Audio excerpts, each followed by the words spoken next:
বিয়ের এক সপ্তাহ আগে বয়ফ্রেন্ডের মৃত্যু সংবাদটা কর্ণপাত হতেই কেঁদে জ্ঞান হারিয়ে ফেলেছে বিভা। এই তো কিছু সময় আগে খবর এসেছে সুপারস্টার আরহাম আরাজ মারা গেছেন। জানা গেছে কেউ খুব যত্ন নিয়ে তাকে খুব করেছে। শরীরের প্রতিটা অংশ যেন একটু একটু করে কাটা হয়েছে, যার দরুন বডি সাধারণ দৃষ্টিতে চেনা যাচ্ছে না।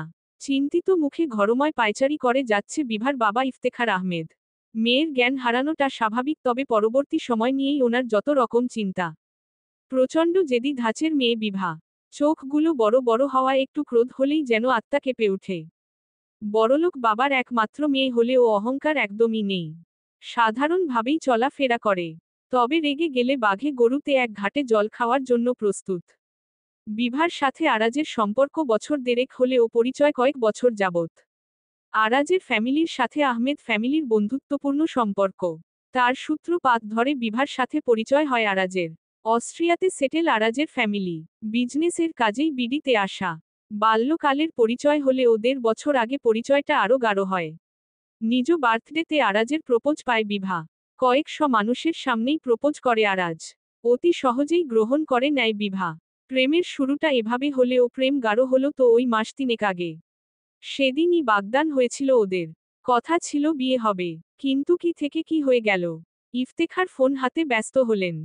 3 ঘন্টা বাদে জ্ঞান ফিরে বিভার। সব কথা মনে হতেই পাগলের মতো হয়ে যায় মেয়েটি। আরাজের কাছে যাওয়ার জন্য পাগলামি শুরু করে। দুজন পরিচারিকা বিভাকে সামলাতে ব্যর্থ হয়। যেন কোনো অদৃশ্য শক্তি এসেছে বিভার শরীরে, আর শক্তি বেড়ে চলেছে অক্লিপ্তভাবে। নিজ মেয়ের এমন কাণ্ডে বিচলিত হয়ে পড়লেন ইফতেখার।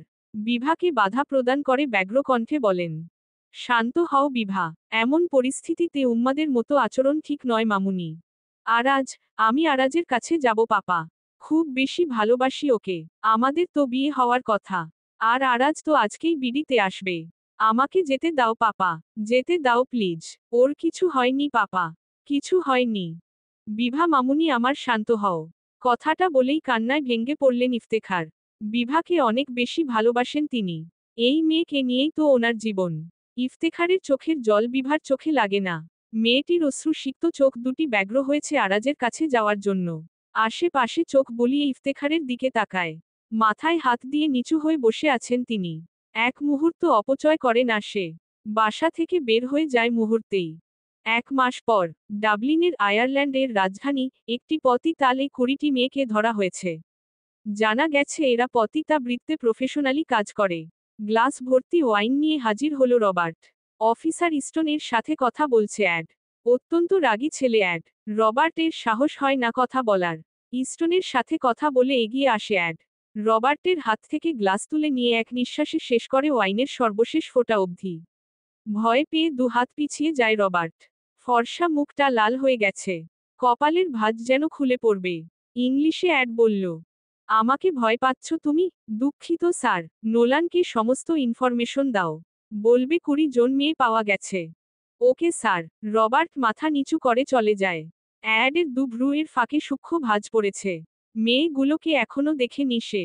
কিছুক্ষণ পর অফিসার ইস্টন কিছু পেপার নিয়ে ফিরে আসেন। পেপারগুলো চেক করে অ্যাড। সব ঠিকঠাক থাকায় বলে, আমি এখন ওদের সাথে দেখা করতে চাই। সমস্ত কিছু রেডি করে রাখো। ওকে। যাওয়ার জন্য পথ আগায় অ্যাড। আচানাক ইস্টন পিছু ডাকে, অ্যাড দাঁড়াও। তোমাকে একটা বিশেষ কথা বলা হয়নি। হুম বলো। যে মেয়েগুলোকে লিস্ট করা হয়েছে তাদের মাঝে একজন ভিনদেশী। ও আট। কথাটা অবাক হয়েই বলে অ্যাড। আয়ারল্যান্ডে ভিনদেশী মেয়ে পতি তার সাথে জড়িত, তাও আবার প্রফেশনালি। বিষয়টা কেমন অদ্ভুত লাগে ওর। যদিও বিশেষ রহস্য নয়। জাতিগত ভিন্নতা থাকলেও নারীর বাহ্যিক রূপে তো হেরফের নেই। তবু খটকা লাগে। তথ্য অনুযায়ী এমনটা হওয়ার কথা না। এক মুহূর্ত দেরি করে না সে, সোজা হাঁটা লাগায়। ইস্টন আবার ও পিছু ডেকে বলে, অ্যাড এভাবে যাওয়া উচিত হবে না। তুমি দাঁড়াও, আমি সব ব্যবস্থা করছি। আমার কথা শোনো অ্যাড। লম্বা পা ফেলে এগিয়ে যায় অ্যাড। ইস্টনের ডাক তার কর্ণপাত ঘটেনি। বোকার মতো দাঁড়িয়ে থাকে ইস্টন। অ্যাডকে কোনো কালেই বোঝাতে পারল না। বদ্ধ রুমের কাছে এসে থামে অ্যাড। আগের 6টা রুমে গিয়ে ভিনদেশীর দেখা মিলেনি। এখন এই বদ্ধ ঘরটাই বাকি। লম্বা করে দম নেয় ছেলেটা। ঘরটার আগা থেকে গোড়া অবধি দেখে নিয়ে স্থির করল এই ঘরটায় যাবে সে। দরজায় বহু কালের ময়লা জমে আছে। পকেট থেকে মাস্ক বের করে মুখে মাস্ক লাগায় বেশ ভালো করে। দরজায় ধাক্কা দিতেই গায়ে কিছু ধুলো এসে পড়ে। কাশি উঠে যায়। কাশতে কাশতে আশেপাশে চোখ বুলায়। বদ্ধ ঘরের অবস্থা মোটেও ভালো নয়। এ ঘরের চারপাশে রয়েছে সব অযোগ্য আসবাবপত্র। দেয়ালে হাত বুলিয়ে লাইট জ্বালায়, তবে লাইটও জ্বলছে না। পরিশেষে ফোনের ফ্ল্যাশ অন করে। অসতর্ক থাকায় ভাঙা চেয়ারের সাথে পা উল্টে যায়। মেঝেতে পড়ে ফর্সা হাতের অবস্থা হয় রতলাল।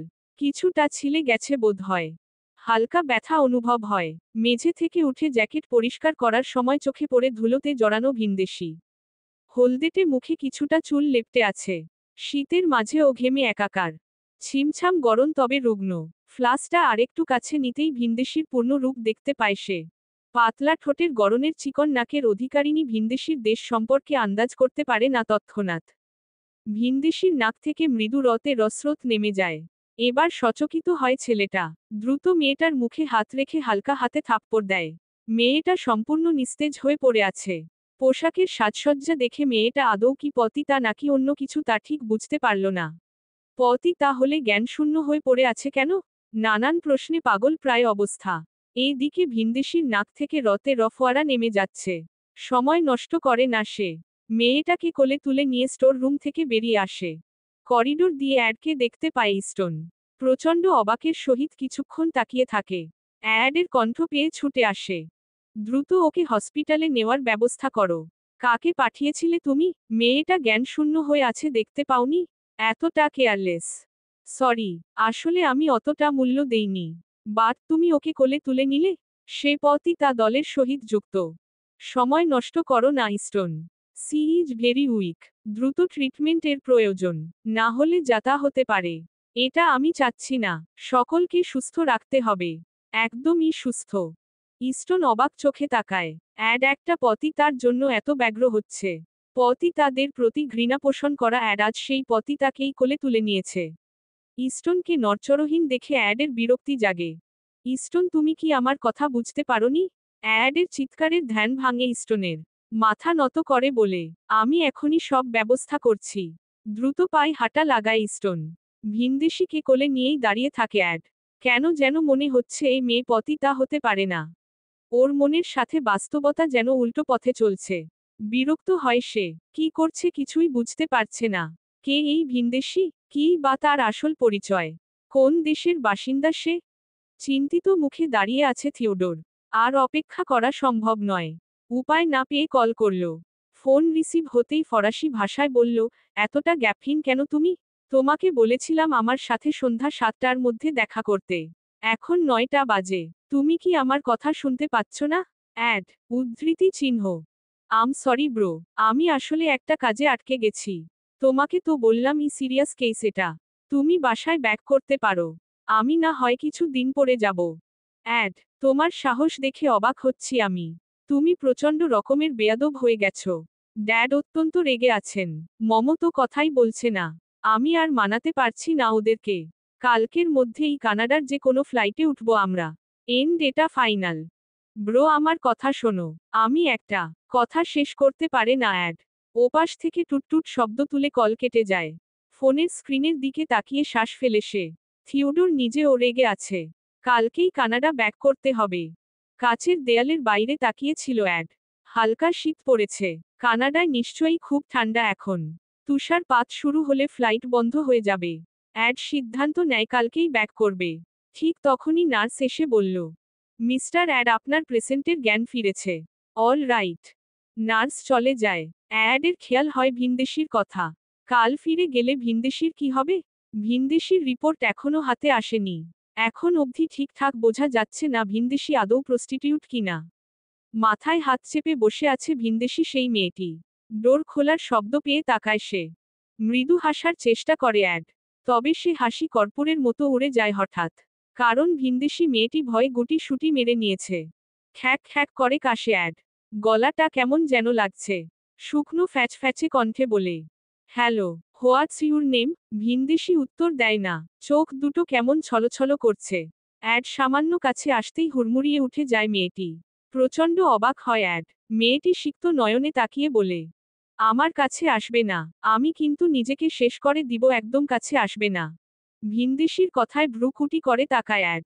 সামান্য ভেবে বলে, what kind of language is this? I don't understand what you are saying. ভিনদেশীর বলা বাংলা ভাষা বুঝতে পারেনি অ্যাড। মেয়েটি বুঝতে পারে যে তার কথা বুঝতে পারছে না ছেলেটা। তাই কাপা স্বরে ইংরেজিতে বলল, তুমি কোনো বাজে উদ্দেশ্য নিয়ে এসেছো তাই না? ও আট, আমি কেন বাজে উদ্দেশ্য নিয়ে আসব? যাই হোক তোমার নাম কি বলো? বিভা, তানমির বিভা। কি বললে তুমি? তানমির বিভা। ও টারমির বিভা। নো ইটস তানমির বিভা। টার্নমির বেইভা।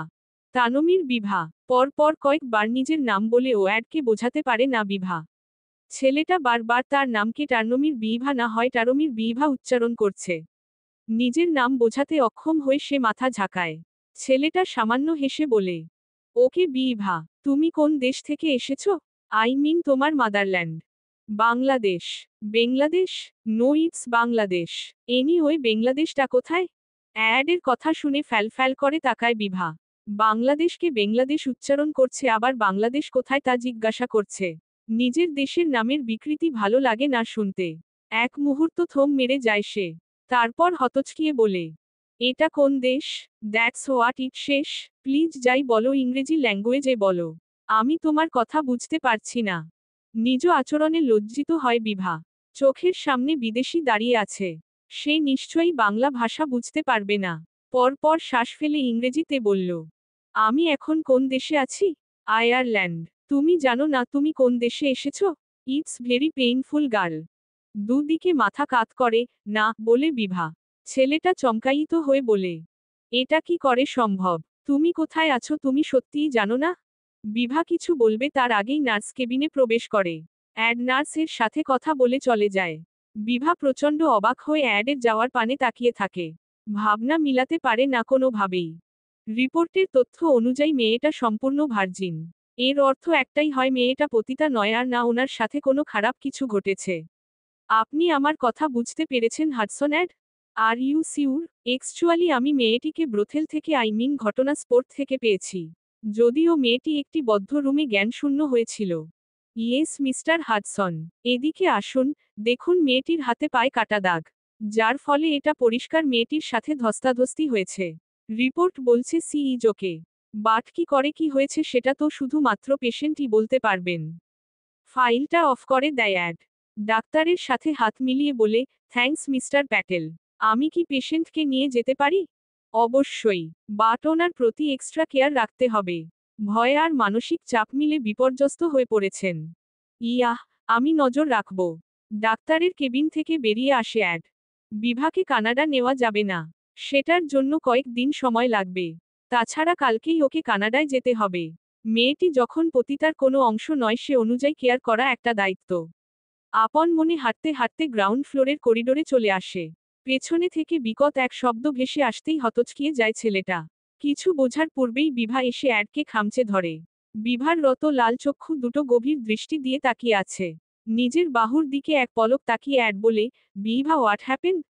উম্মাদের মতো দৌড়াচ্ছিলে কেন? হেল্প, প্লিজ আমাকে হেল্প করো। ওরা আমাকে নিয়ে যাবে। আমি যাব না ওদের সাথে। প্লিজ হেল্প করো আমায়। অ্যাডের চোখে মুখে বিস্ময়। বিভার বাহু ঝাঁকিয়ে অ্যাড বলল, রিল্যাক্স। কেউ তোমাকে নিয়ে যাবে না। তুমি নিজেকে শান্ত করো। কাঁপতে থাকে মেয়েটা। অ্যাডের দিকে সিক্ত নয়নে তাকায়। অ্যাডের দৃষ্টির সাথে চোখাচোখি হয়। চোখ বুজে আসে হঠাৎ। হাজারো চেষ্টা করে ও পারে না চোখ মেলে তাকাতে। যেন হারিয়ে যাচ্ছে কোথাও। অচেনা পথে সব এলোমেলো। মুখ দিয়ে, ওরা আমাকে নিয়ে যাবে, কথাটি উচ্চারণ করতে করতেই লুটিয়ে পড়ে। হঠাৎ জ্ঞান হারানোয় অবাক হয় অ্যাড। তবে সামলে নেয়। একটুর জন্য পড়ে যাচ্ছিল মেয়েটা। হন্তদন্ত হয়ে আসে নার্স। বিভাকে এক হাতে জড়িয়ে অ্যাড বলে, আপনাকে রেখে এসেছিলাম ওর কাছে। ও বের হলো কি করে? আম সরি স্যার, ম্যাম আমার কোনো কথাই শুনেননি। উনি তো ঘুমিয়েই ছিলেন। তবে হঠাৎ করেই জেগে উঠলেন। আর পাগলামি শুরু করলেন। আমি বাধা দেওয়ার চেষ্টা করাই আমাকে ধাক্কা মেরে ফেলে দেয়। নার্সের হাতের কনুইতে রত লেগে আছে। যা দেখতে পেয়ে রাগ দমে গেল ওর। সাথে বেশ খারাপ লাগলো। নার্সের দিকে এক পলক তাকিয়ে বিভার দিকে তাকায়। হঠাৎ করে মেয়েটা এমন আচরণ কেন করল? কারাই বানিয়ে যাবে ওকে? এত গরমিলে আচানক বিরক্ত হয়ে পড়ল সে। জীবনে এত কেস সমাধান করেছে তবে আজ একটু বেশিই জটিল লাগছে। সবটা কেমন যেন বিষাত। নার্সের সহায়তা বিভাকে কেবিনের বেডে শুয়ে দিয়েছে অ্যাড। হসপিটালের এলোমেলো পোশাকে মেয়েটাকে কেমন কেমন লাগছে। রুগ্ন শরীরটা নেতিয়ে গেছে বেশ। যা দেখতে ভালো লাগে না। একটু ভাবল অ্যাড। তারপরই নার্সকে উদ্দেশ্যে করে বলল, দ্রুত ওনার পোশাক বদলে দিন। আমি আধ ঘন্টার মধ্যে ওনাকে নিয়ে বের হব। খাবারের প্লেট নিয়ে আসে অ্যাড। বিভা নাক ফুলিয়ে আছে। সে দৃশ্য দেখে ধমক দেয় সে। আচমকা এমন করাতে কেঁপে উঠে মেয়েটা। প্রায় ভরকে গিয়ে পিছিয়ে এল দুহাত। অ্যাড রাগী দৃষ্টি দিয়ে বলে, একটা কথাও নয়। এবার খাবার ফেললে খারাপ কিছু হয়ে যাবে। তুমি উইক, যত্নের প্রয়োজন। রাগিও না আমায়, না হলে। চট করেই বোম ফাটায় বিভা। অচেনা কারো থেকে কিছু খাই না আমি। আমি তোমার চেনা। সে তো কয়েক ঘন্টার। বিভা প্লিজ বোঝার চেষ্টা করো, আমি তোমার উপর রাগ দেখাতে চাচ্ছি না। তবে তুমি আমায় রেগে যাওয়ার জন্য ফোর্স করছো। আমি ফোর্স করছি না। আর তুমি সেই বাজে লোকদের কেউ নও, সেসবেরই বা প্রমাণ কি? আছে প্রমাণ? ফোর্স করে দম ফেলে অ্যাড। বিভার দিকে খাবারের প্লেট এগিয়ে দেয়। প্রচণ্ড খিদে থাকলেও খাবারের প্লেটটা অবিলম্বে নাকচ করে বিভা। অ্যাডের ইচ্ছে হয় মেয়েটার মাথা ফাটিয়ে দিতে। নেহাতই অসুস্থ, না হলে কষিয়ে থাপড় লাগিয়ে দিত। পকেট থেকে কার্ড বের করে বিভার হাতে ধরিয়ে দিয়ে বেশ আত্মগরিমা ফুটিয়ে তুলে মুখোচ্ছটায়। দেখে নাও, আমি আর নিতে পারছি না। ল্যাম্পো পোস্ট। ইয়েস, ইউরোপের প্রতিটা দেশে আলো ছড়িয়ে দেওয়া আমার কাজ। রাত, দিন, সময়, লাইফ এসবের কোনোটাই আর ম্যাটার করে না। আমি শুধুই একজন কর্মী। মানে, এটা একটা শান্তিপ্রিয় সংস্থা। ইন্টারন্যাশনাল সংস্থা যা ইউরোপের মধ্যে সীমাবদ্ধ। প্রয়োজন হলে অন্য মহাদেশেও যাওয়া যাবে। মূলত অন্যায়কে প্রতিরোধ করে আলো ছড়ানোই এই সংস্থার প্রধান লক্ষ্য। আর আমি এটার চিফ মডারেটর। ভ্রুকুটি করে তাকায় বিভা। অ্যাডকে মাথা থেকে পা অবধি দেখে নেয়। অস্বস্তি ভরা নয়ন তৈরি করে দুষ্টুমি কণ্ঠে ছেলেটা বলল, প্লিজ এভাবে দেখ না, আমার লজ্জা করে ভীষণ। কথাটা শুনেই ফিক করে হেসে দেয় বিভা। অ্যাড সে হাসিতে দৃষ্টি দেয় না। খাবারটা টেবিলে রেখে বলে, খেয়ে নাও, আমাদের বের হতে হবে। আমি তোমাকে বিশ্বাস করব কি করে? কার্ডটা মিথ্যেও তো হতে পারে। নাকের পাটা লাল করে ফেলে অ্যাড। এই মেয়েটা কোনো সমস্যা নয়, বরং বড়সড় এক সমস্যা। পকেট থেকে চটজলদি ফোন বের করে ভিডিও অন করে। কিছুক্ষণ পর বিভার দিকে বাড়িয়ে দেয় ফোন। বিভা দেখতে পায় আন্তর্জাতিক ব্যাচ লাগানো হচ্ছে অ্যাডকে। কিছু বলবে তার আগেই সে বলে, কোনো কথা নয়। এখন আমার সাথে যাবে তুমি। আমি কয়েক দিন পর তোমাকে নিতে আসব। এখানেরই একটা বাসাতে তোমাকে রেখে যাব। চিন্তা করো না, সমস্ত ব্যবস্থা রয়েছে। কোনো অসুবিধা হবে না। ফিরে এসে তোমার সমস্ত কথা শুনব। এখন সময় নেই। বিভা কোনো কথা বলার সুযোগই পায় না। খাওয়া হয়ে গেলেই অ্যাডের সাথে বেরিয়ে যায়। অ্যাডই হলো একমাত্র ভরসা। এছাড়া আর কোনো উপায় নেই। গাড়ি চালাচ্ছে অ্যাড। পরনে কালো জ্যাকেট, মাথায় ক্যাপ লাগানো। বাদামি চুলগুলো হালকা নড়ছে। চোখে সানগ্লাস, গায়ের পোশাকটা ঢিলে ঢালা হওয়াতে কতটুকু মোটা বা চিকন ঠিক বোঝা যাচ্ছে না। আরাজের কথা ভাবতেই কান্না চলে আসছে। ছেলেটার মৃত্যু সংবাদ শোনা হয়েছে আজ মাসখানেকের কম নয়। অথচ অস্ট্রিয়াতে পৌঁছাতে পারল না সে। গত এক মাসে ঘটে যাওয়া কাহিনীগুলো শরীরে কাটার মতো লাগছে। ঝম ঝম করে উঠে শরীর। গা গুলিয়ে বমি আসে হঠাৎ। হাতের তালু দিয়ে অ্যাডের বাহুতে স্পর্শ করে। গাড়ি ড্রাইভ বন্ধ করে বিভার বাহু টেনে ধরে ছেলেটা। তবে মেয়েটার চোখ মুখ কেমন ভয়ঙ্কর দেখাচ্ছে দেখে অ্যাড বেশ কিছুটা চিন্তিত বোধ করে। গাড়ি থেকে নেমে বমি করে বিভা। দ্রুত পানি নিয়ে আসে অ্যাড। বিভার শরীর ক্রমশ ফুরবল হয়ে যাচ্ছে। পানি দিয়ে মুখ ধুয়ে নিয়ে অ্যাডকে বলল, আমি আরাজের কাছে যাব। প্লিজ আমাকে নিয়ে চলো। আমার আর সহ্য হয় না। আমি বোধহয় আর বাঁচব না। বিভা কি সব বলে যাচ্ছ? কি সব ল্যাঙ্গুয়েজ ব্যবহার করো, আমি কিছুই বুঝতে পারি না। ইংরেজিতে বলবে প্লিজ। সচকিত হয়ে সে। অ্যাডের কাছে সব কথা বলা যাবে না। কে জানে অ্যাড নামক বিদেশি অপরিচিত ছেলেটার মন কেমন। উপরে ভালো অথচ ভেতরে ভেতরে খুব বাজে স্বভাব হওয়াটা অস্বাভাবিক তো নয়। মৃদু হাসার চেষ্টা করে সে। অ্যাড কর্কশ কণ্ঠে বলে, আমার কাছে এত সময় নেই। দ্রুত তোমাকে পৌঁছে দিতে হবে। সারি সারি গাছের সমাহারের মাঝে লম্বা রাস্তা যেন অসাধারণ সৌন্দর্য ফুটিয়ে তুলেছে। তবে এই সৌন্দর্য বিভার মনকে মানাতে পারে না। আরাজের ভাবনাগুলো এক দলা কান্না হয়ে আটকে আছে বুকের মধ্যভাগে। কি করে হলো এমন? আরাজের মৃত্যু যেন মেয়েটার জীবনকে বিষাত করে দিয়েছে। অনিশ্চয়তার মাঝে হাত বুলিয়ে চলেছে বিভা। একটাই আশা, নিউজটা যেন কোনোভাবে মিথ্যে, বানোয়াট হয়। ডুপ্লেক্স বাংলোর কাছে এসে গাড়ি থামে। তবে সে দিকে ধ্যান নেই বিভার। পরপর কয়েকবার ডাকার পরও শুনতে পায়নি সে। হালকা হাতে বাহুতে স্পর্শ করতেই ছিটকে দূরে সরে যায় মেয়েটি। অ্যাড হাত দিয়ে আশ্বস্ত করে বলে, আমরা চলে এসেছি। গাড়ি থেকে বেরিয়ে এসো। কোথায় এসেছি? এটা একটা বাংলো। সো আমরা বাংলোতেই এসেছি। বাংলোর কথা শুনেই চোখ বড় বড় হয়ে যায় বিভার। অ্যাডের দিকে অবিশ্বাসের চাহনি আর ভয়ার্ত স্বরে বলে, তোমার উদ্দেশ্যে ঠিক নেই। আমার ভয় হচ্ছে। তুমি নিশ্চয়ই কোনো বাজে লোক। ওহ বিভা প্লিজ। আমি ক্লান্ত হয়ে গেছি। আমাকে বিশ্বাস করা ছাড়া কোনো উপায় নেই তোমার। তাই প্লিজ কোনো কথা বলো না। আগেও বলেছি আমায় রাগাবে না। আমি তোমার সাথে ভয়ঙ্কর হতে চাচ্ছি না। আমার সাথে বিশ্বাসঘাতকতা করবে না তো? ধীর পায়ে এগিয়ে আসে অ্যাড। বিভার হাতে হাত রেখে বলে, ট্রাস্ট মি, আমি তোমার কোনো ক্ষতি করব না। আর না কাউকে করতে দিব। আমি কানাডা যাচ্ছি। 1 সপ্তাহের মধ্যে ফিরে আসব। নিজের খেয়াল রেখো। তোমার কথা মনে পড়বে। উত্তর দেয় না মেয়েটা। অ্যাড ক্লান্তিময় এক নিঃশ্বাস ফেলে। চারপাশে যেন দীর্ঘশ্বাসে ভরপুর। অদ্ভুতুরে লাগে সব। এত সুন্দরের মাঝেও সব কেমন তিক্ত। অশ্রুতে ভিজে যায় চোখ। অ্যাডের দিকে তাকিয়ে বলে, আমি অপেক্ষায় থাকব। তুমি প্রমিস করেছ আমাকে সাহায্য করবে। বিশ্বাস করলাম আমি। আশা করি ঠকাবে না। থমকে যায় অ্যাড। পেছনে ফিরে বলে, তোমার জীবনের ল্যাম্পপোস্ট হয়ে ফিরব আমি। কথা দিলাম, নির্ঘুম রাত্রি গেলেও তোমায় সাহায্য করতে এক বিন্দু ক্লান্ত হব না। অ্যাড চলে যায়। শিশির ভেজা সবুজ ঘাসে বসে পড়ে বিভা। ঘাসে জমে থাকা বিন্দু পানিকণা ভিজিয়ে দেয় তার পরনের ট্রাউজার। আকাশের দিকে তাকিয়ে চিৎকার করে ওঠে। অশ্রুতে পূর্ণ টলটলে দুটি চোখ। আমি কারো জীবনের আলো হতে পারিনি। সবার জীবন থেকে সুখ কেড়ে নিয়েছি। সবাই আমার জন্য বিপদে পড়ে। আমি আসলেই খারাপ। ঝমঝমে কাঁদে সে। চোখ মুছে নিয়ে বাংলোর দিকে হাঁটা লাগায়। হাঁটা পথেই উচ্চারণ করে, আলো হয়ে ও হয়েছি আধার। এত নিষ্ঠুর কেন হলেন সৃষ্টিকর্তা? বিভাকে দেখাশোনার জন্য দুজন মহিলা সার্ভেন্ট রাখা হয়েছে। এমিলি আর এলা দু বোনই যথেষ্ট হেল্পফুল। কয়েক ঘন্টা যাবৎ যথেষ্ট কেয়ার করেছে বিভার। মিষ্টি ভাষী দু বোনই ইংরেজি ভাষায় চটপটে কথা বলে। যদিও তারা আইরিশ ভাষাতে তেমন দক্ষ নয়। এমিলির সাথে কথা বলে জানতে পেরেছে অ্যাড তাদেরকে কড়া নির্দেশনা দিয়ে গেছে যাতে করে কোনোভাবে অসুবিধা না হয় বিভার। শাওয়ার নিয়ে বেরিয়েছে মাত্র তখনই এলার কণ্ঠের মিষ্টতা কানে আসে। ব্রিভা, ব্রিভা লাঞ্চের সময় হয়ে গেছে সুইটহার্ট। দ্রুত ডাইনিং এ আসো। আসছি এলা। চুলগুলো শুকিয়ে নিই। ওকে ডিয়ার, লেট করো না। তোয়ালে দিয়ে ভালো করে চুল মুছে নেয় বিভা। হেয়ার ড্রায়ারের গরম হাওয়া চুলের সাথে সাথে শরীরকেও উষ্ণতা দেয়। দম ফেলে বিভা। এমিলি আর এলাও তার নাম ঠিক করে উচ্চারণ করতে পারে না। কি একটা সমস্যা। এমনকি বাংলাদেশ নামে কোনো দেশ আছে তারা জানেই না। এক মুহূর্তের জন্য প্রচণ্ড রাগ হলো মেয়েটার। কেন জানবে না তার দেশের কথা? সুজলা সুফলা শস্য শ্যামলা প্রাকৃতিক সৌন্দর্য ভরা বাংলাদেশকে না চেনা বড় অন্যায়, শুধু অন্যায়ই নয়, এ যেন মহাপাপ।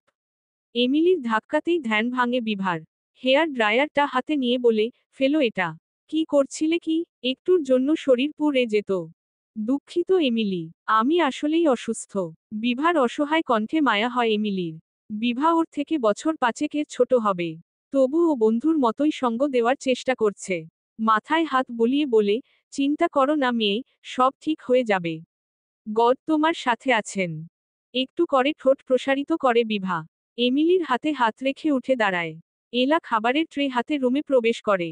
বিচলিত হয়ে বিভা বলল, এ কি খাবার রুমে নিয়ে আসলে কেন এলা? তোমার লেট হচ্ছিল তাই ভাবলাম তোমার রুমেই লাঞ্চ করা যাক। আচ্ছা বসো তোমরা। বিদেশি খাবারে ভরপুর ট্রে। ক্রুবিনস, আইরিশ স্ন্যাক্স, স্যুপ, আর স্যামন, সাথে আছে আইরিশ মধু পানীয়। খাবারের তালিকা বিশাল হলেও এগুলো হালাল নাকি তা জানা নেই বিভার।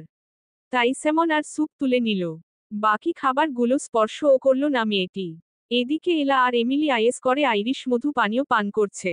বিভা তীক্ষ্ণ দৃষ্টিতে তাকিয়ে থাকে। এটা নিশ্চয়ই নেশাক্ত পানীয়।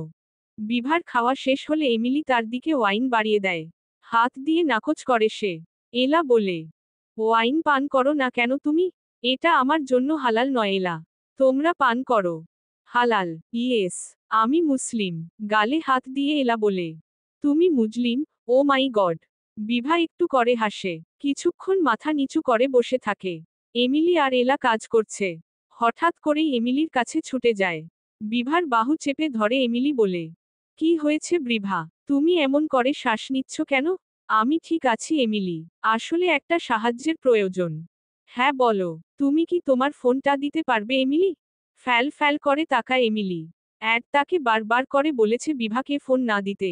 তবে তার ইচ্ছে হয় ফোনটা দেওয়ার। অ্যাডের আদেশকে তুচ্ছ করে ফোন তুলে দেয় এমিলি। কৃতজ্ঞতায় উজ্জ্বল হয় বিভার দু চোখ। এমিলি দু ঠোঁটের মাঝে ফাঁকা রেখে হাসে।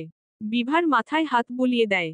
মৃদু স্বরে বিভা বলল, ধন্যবাদ এমিলি, তোমার উপকার আমি কখনোই ভুলব না। থমথমে মুখে বসে আছে বিভা। সোশ্যাল মিডিয়ার কোনো কিছুই কাজ করছে না। তার সমস্ত ডিটেলস অফ করে দেওয়া হয়েছে। ইফতেখারের নাম্বারে ফোন যাচ্ছে না। সব কেমন এলোমেলো হয়ে গেছে। ডুকরে কেঁদে উঠে বিভা। প্রিয় মানুষের দেখা পাওয়া হবে না। আর না হবে ইফতেখারের সাথে দেখা। উম্মাদের মতো বাসা থেকে পালিয়ে এসেছিল সে। একবার পেছনে ফিরেও তাকায়নি। আরাজের স্মৃতি যেন পাগল করে যাচ্ছে।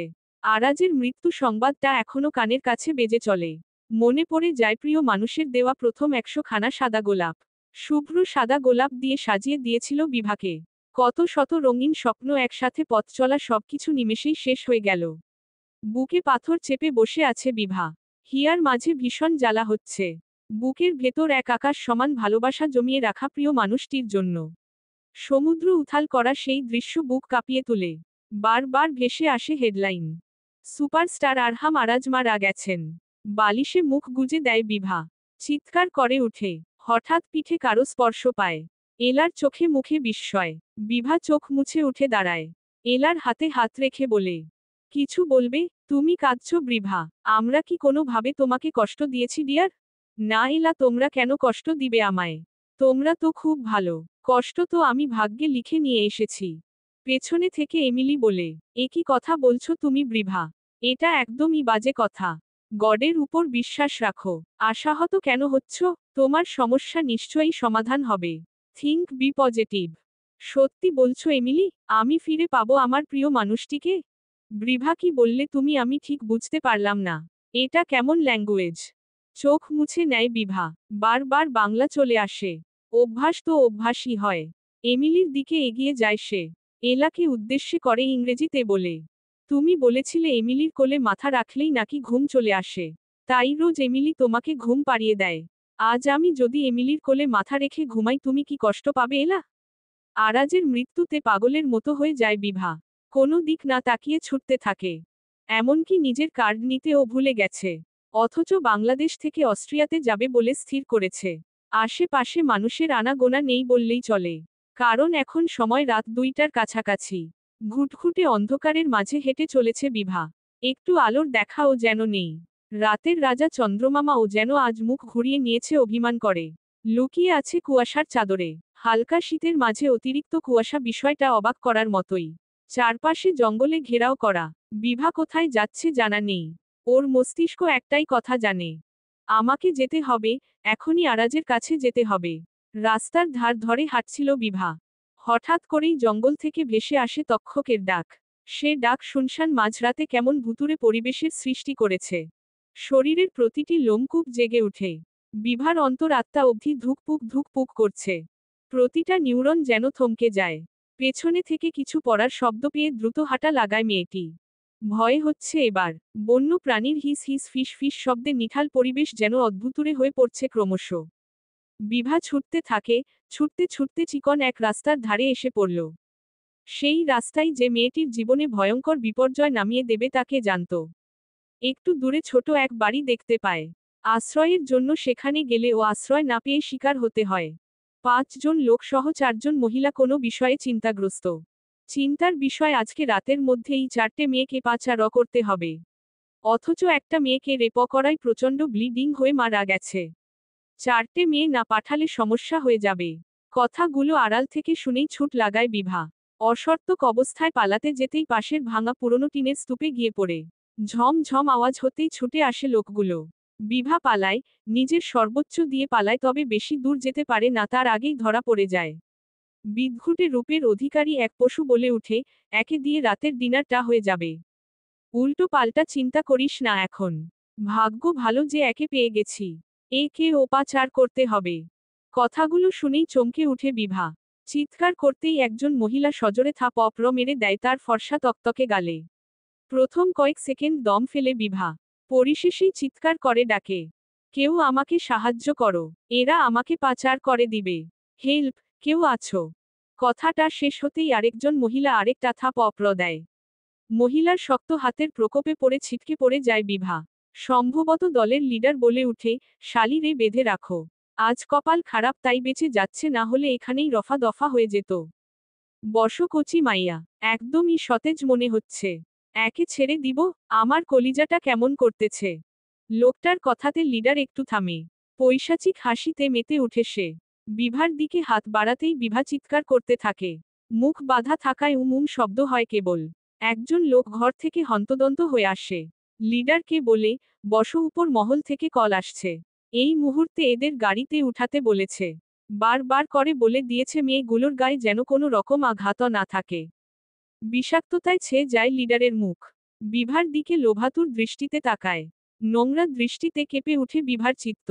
পরিশেষে তাকে পাঠানো হয় গাড়িতে, যেখানে আগে থেকেই বাধা অবস্থায় ছিল আরও 3টে মেয়ে। শিপে করে পাচার করা হবে ওদের। গাড়ি থেকে নামিয়ে শিপে উঠানো হয়। মুখের বাঁধন আলগা হতেই বিভা চিৎকার করে বলে, আমাকে কেউ সাহায্য করো, ওরা আমাকে নিয়ে যাচ্ছে। সাহায্য করো কেউ, সাহায্য করো। বিভা কাঁদতে থাকে, বারবার একই কথা বলে। অ্যাড যেন বোকা বনে যায়। বিভার দৃষ্টি অ্যাডের দিকে যেতেই দু হাত পিছিয়ে যায় মেয়েটি।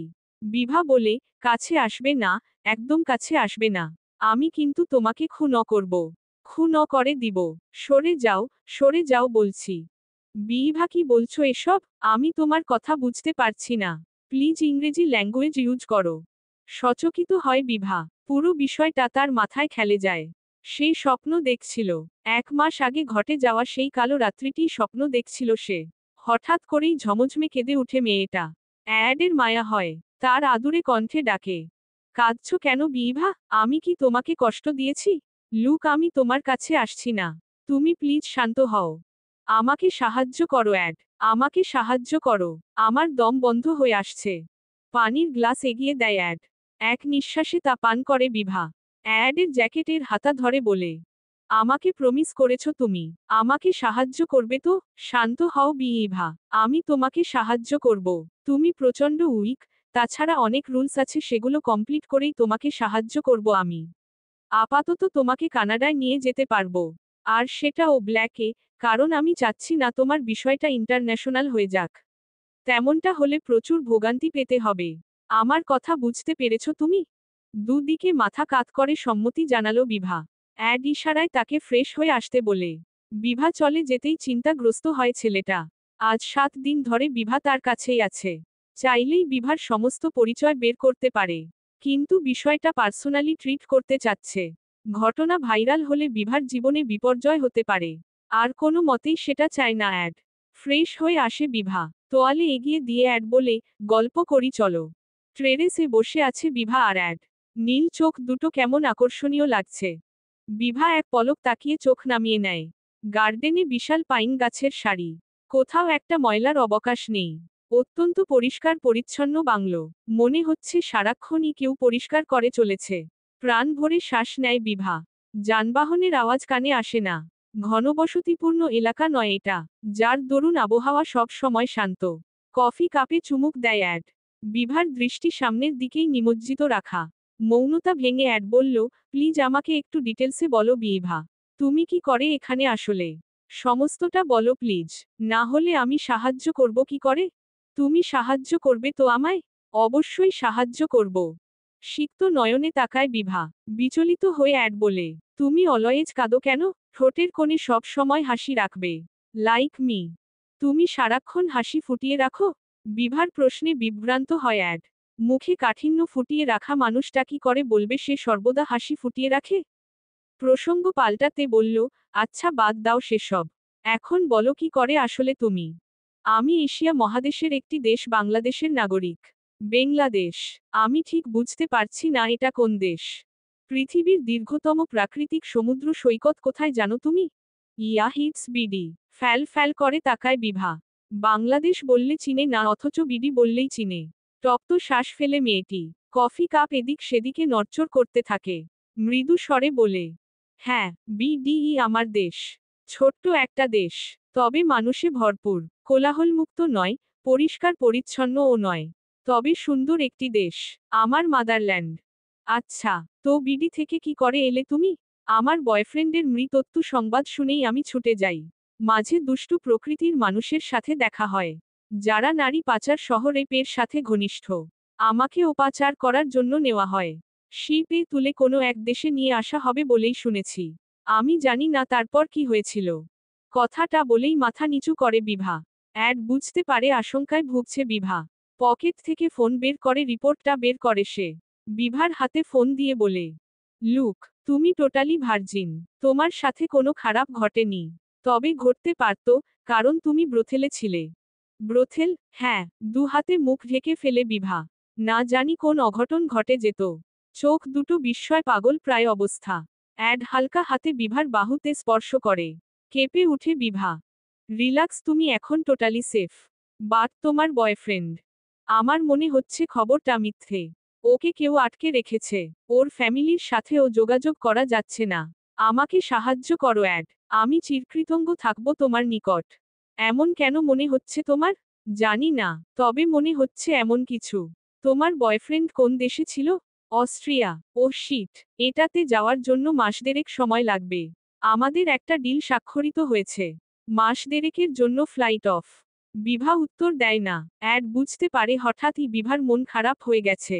অ্যাডের মনে এক ইচ্ছে জাগে। ব্যগ্র কণ্ঠে বলে, বিভা আয়ারল্যান্ড ঘুরে দেখাই চলো। এভাবে মন মরা হয়ে থাকলে অসুস্থ হয়ে যাবে। আয়ারল্যান্ড হল উত্তর পশ্চিম ইউরোপে অবস্থিত একটি দ্বীপ রাষ্ট্র। রাজধানী ডাবলিন, যা আয়ারল্যান্ড দ্বীপের সর্ববৃহৎ শহর বলে পরিচিত। ডাবলিন নগরী বেশ ছিমছাম, রাস্তাঘাটে মানুষের ভিড়ও তেমন নেই বললেই চলে। লন্ডনকে যেমন ব্যস্ত নগরী মনে হয়, ডাবলিন সে তুলনায় একেবারে শান্ত সৌম্য। মানচিত্রে দেখতে লাগে লম্বাটে। উত্তর দক্ষিণের দৈর্ঘ্য মাত্র 465 কিলোমিটার এবং পাশে 285 কিলোমিটার, বলা যায় বাংলাদেশের অর্ধেকের মতো। বড় শহর বলতে ডাবলিন, যেখানে জনসংখ্যা মাত্র 6 লাখের মতো। ইউরোপের তৃতীয় বৃহত্তম দ্বীপ এবং পৃথিবীর 20তম বৃহত্তম দ্বীপ এটি। আইরিশ মানুষ কথোপকথন ভালোবাসে এবং অন্যান্য মানুষের প্রতি তাদের প্রকৃত আগ্রহ আছে, যার দরুন বিভাকে ফ্যাল করে দেখছে সবাই।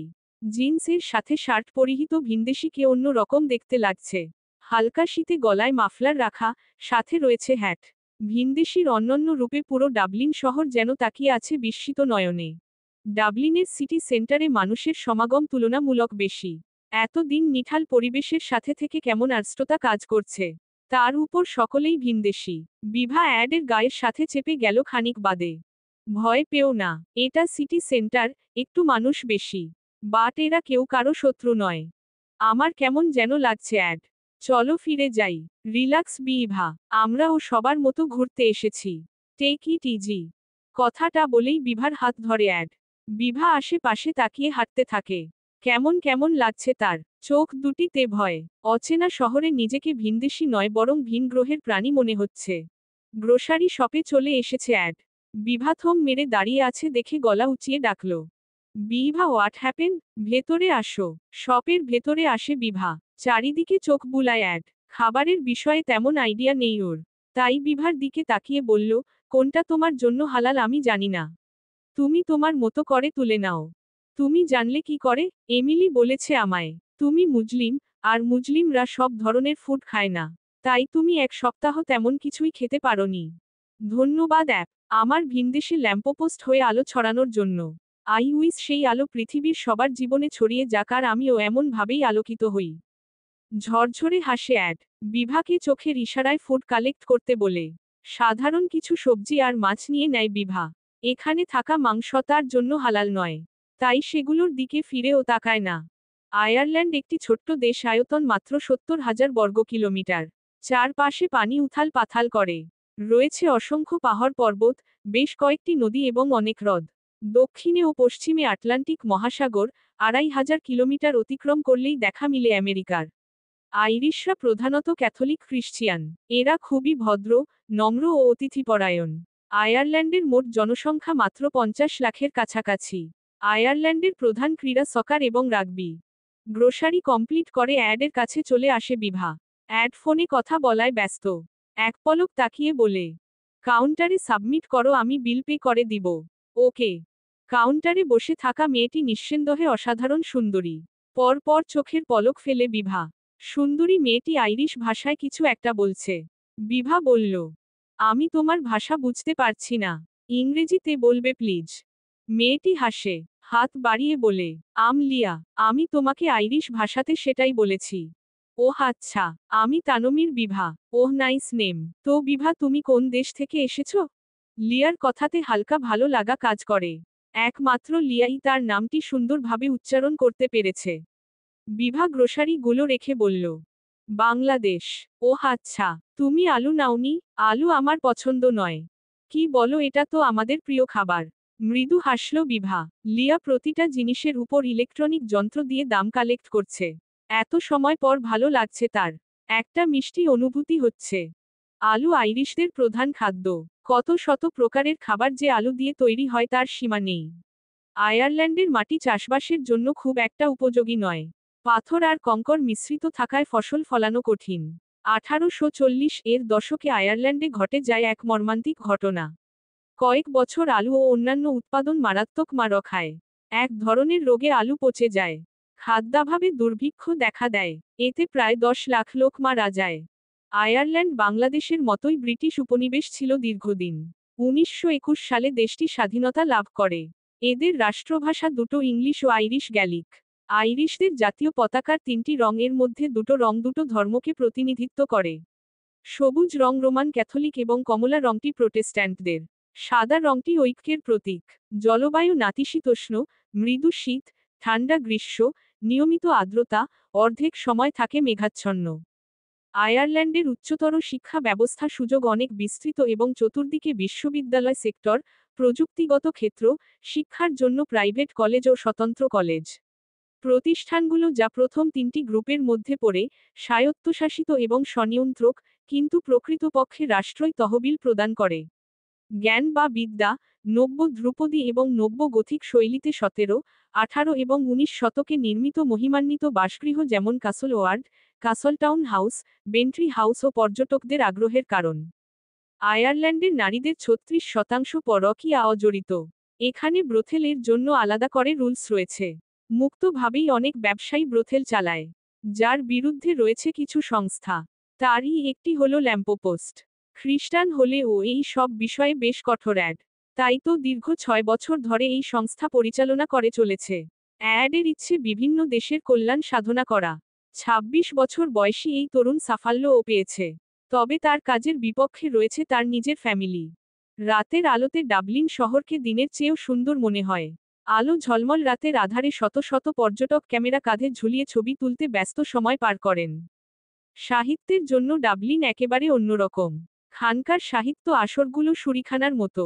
সাহিত্য আর সুরায় এক অনবদ্য মিল যেখানে উপভোগ করার মতো। ডাবলিন লিটারেরি পাবক্রলে যে কেউ ঢুকে যেতে পারে। পানশালা আর সাহিত্য এখানে একাকার। একেবারে আনন্দের মধ্য দিয়ে সাহিত্য। এই ডাবলিন শহরেই আসতেন জেমস জয়েসের মতো বিখ্যাত আইরিশ ঔপন্যাসিক ও কবি সাহিত্যিকরা। ম্যাগাজিন পড়ে এই সবই জানতে পারল বিভা। বাসায় ফিরে এসে ক্লান্ত হয়ে পড়ল মেয়েটি। মনের অবস্থাও ভালো নয়। এদিকে কোনো ফোনও নেই তার কাছে। বারবার এমিলির ফোন চাইতে ও লজ্জা করে। থমথমে মুখ করে বসে আছে মেয়েটি। চোখের কার্নিশে পানি জমেছে। সারাক্ষণ কেঁদেই সময় যায়। হন্তদন্ত হয়ে আসে অ্যাড। বিভা শুধায়, কি হয়েছে অ্যাড? তোমার খাবারটা রান্না করতে পারছে না এমিলি। যে যে জিনিস এনেছো তাতে কোনো রেসিপি ওদের জানা নেই। তুমি তো সেদ্ধ খাবার খেতে পারো না। আমিও রান্না করতে পারি না। বাসায় নুডলস আছে? ইয়েস। বাট তুমি কি এটাই খাবে? কাউচ থেকে উঠে দাঁড়ায় বিভা।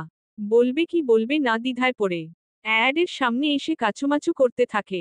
লম্বাটে দেহের অধিকারী অ্যাডের দিকে তাকাতে মাথা উঁচু করতে হয়। সে বলল, আমি কি তোমার ফোনটা পেতে পারি? সেখানে বাঙালি খাবারের রেসিপি দেখে নিব। ওহ দ্যাটস গ্রেট। আমি তো বলেই গিয়েছিলাম তোমার ফোন নেই। কাল এনে দিব। এখন আমার ফোন থেকেই রেসিপি দেখে নাও। ধন্যবাদ অ্যাড, তুমি না থাকলে আমি আজ কিছু পৈশাচিক মানুষের খাদ্য হয়ে যেতাম। বিভা এমনটা বলতে নেই।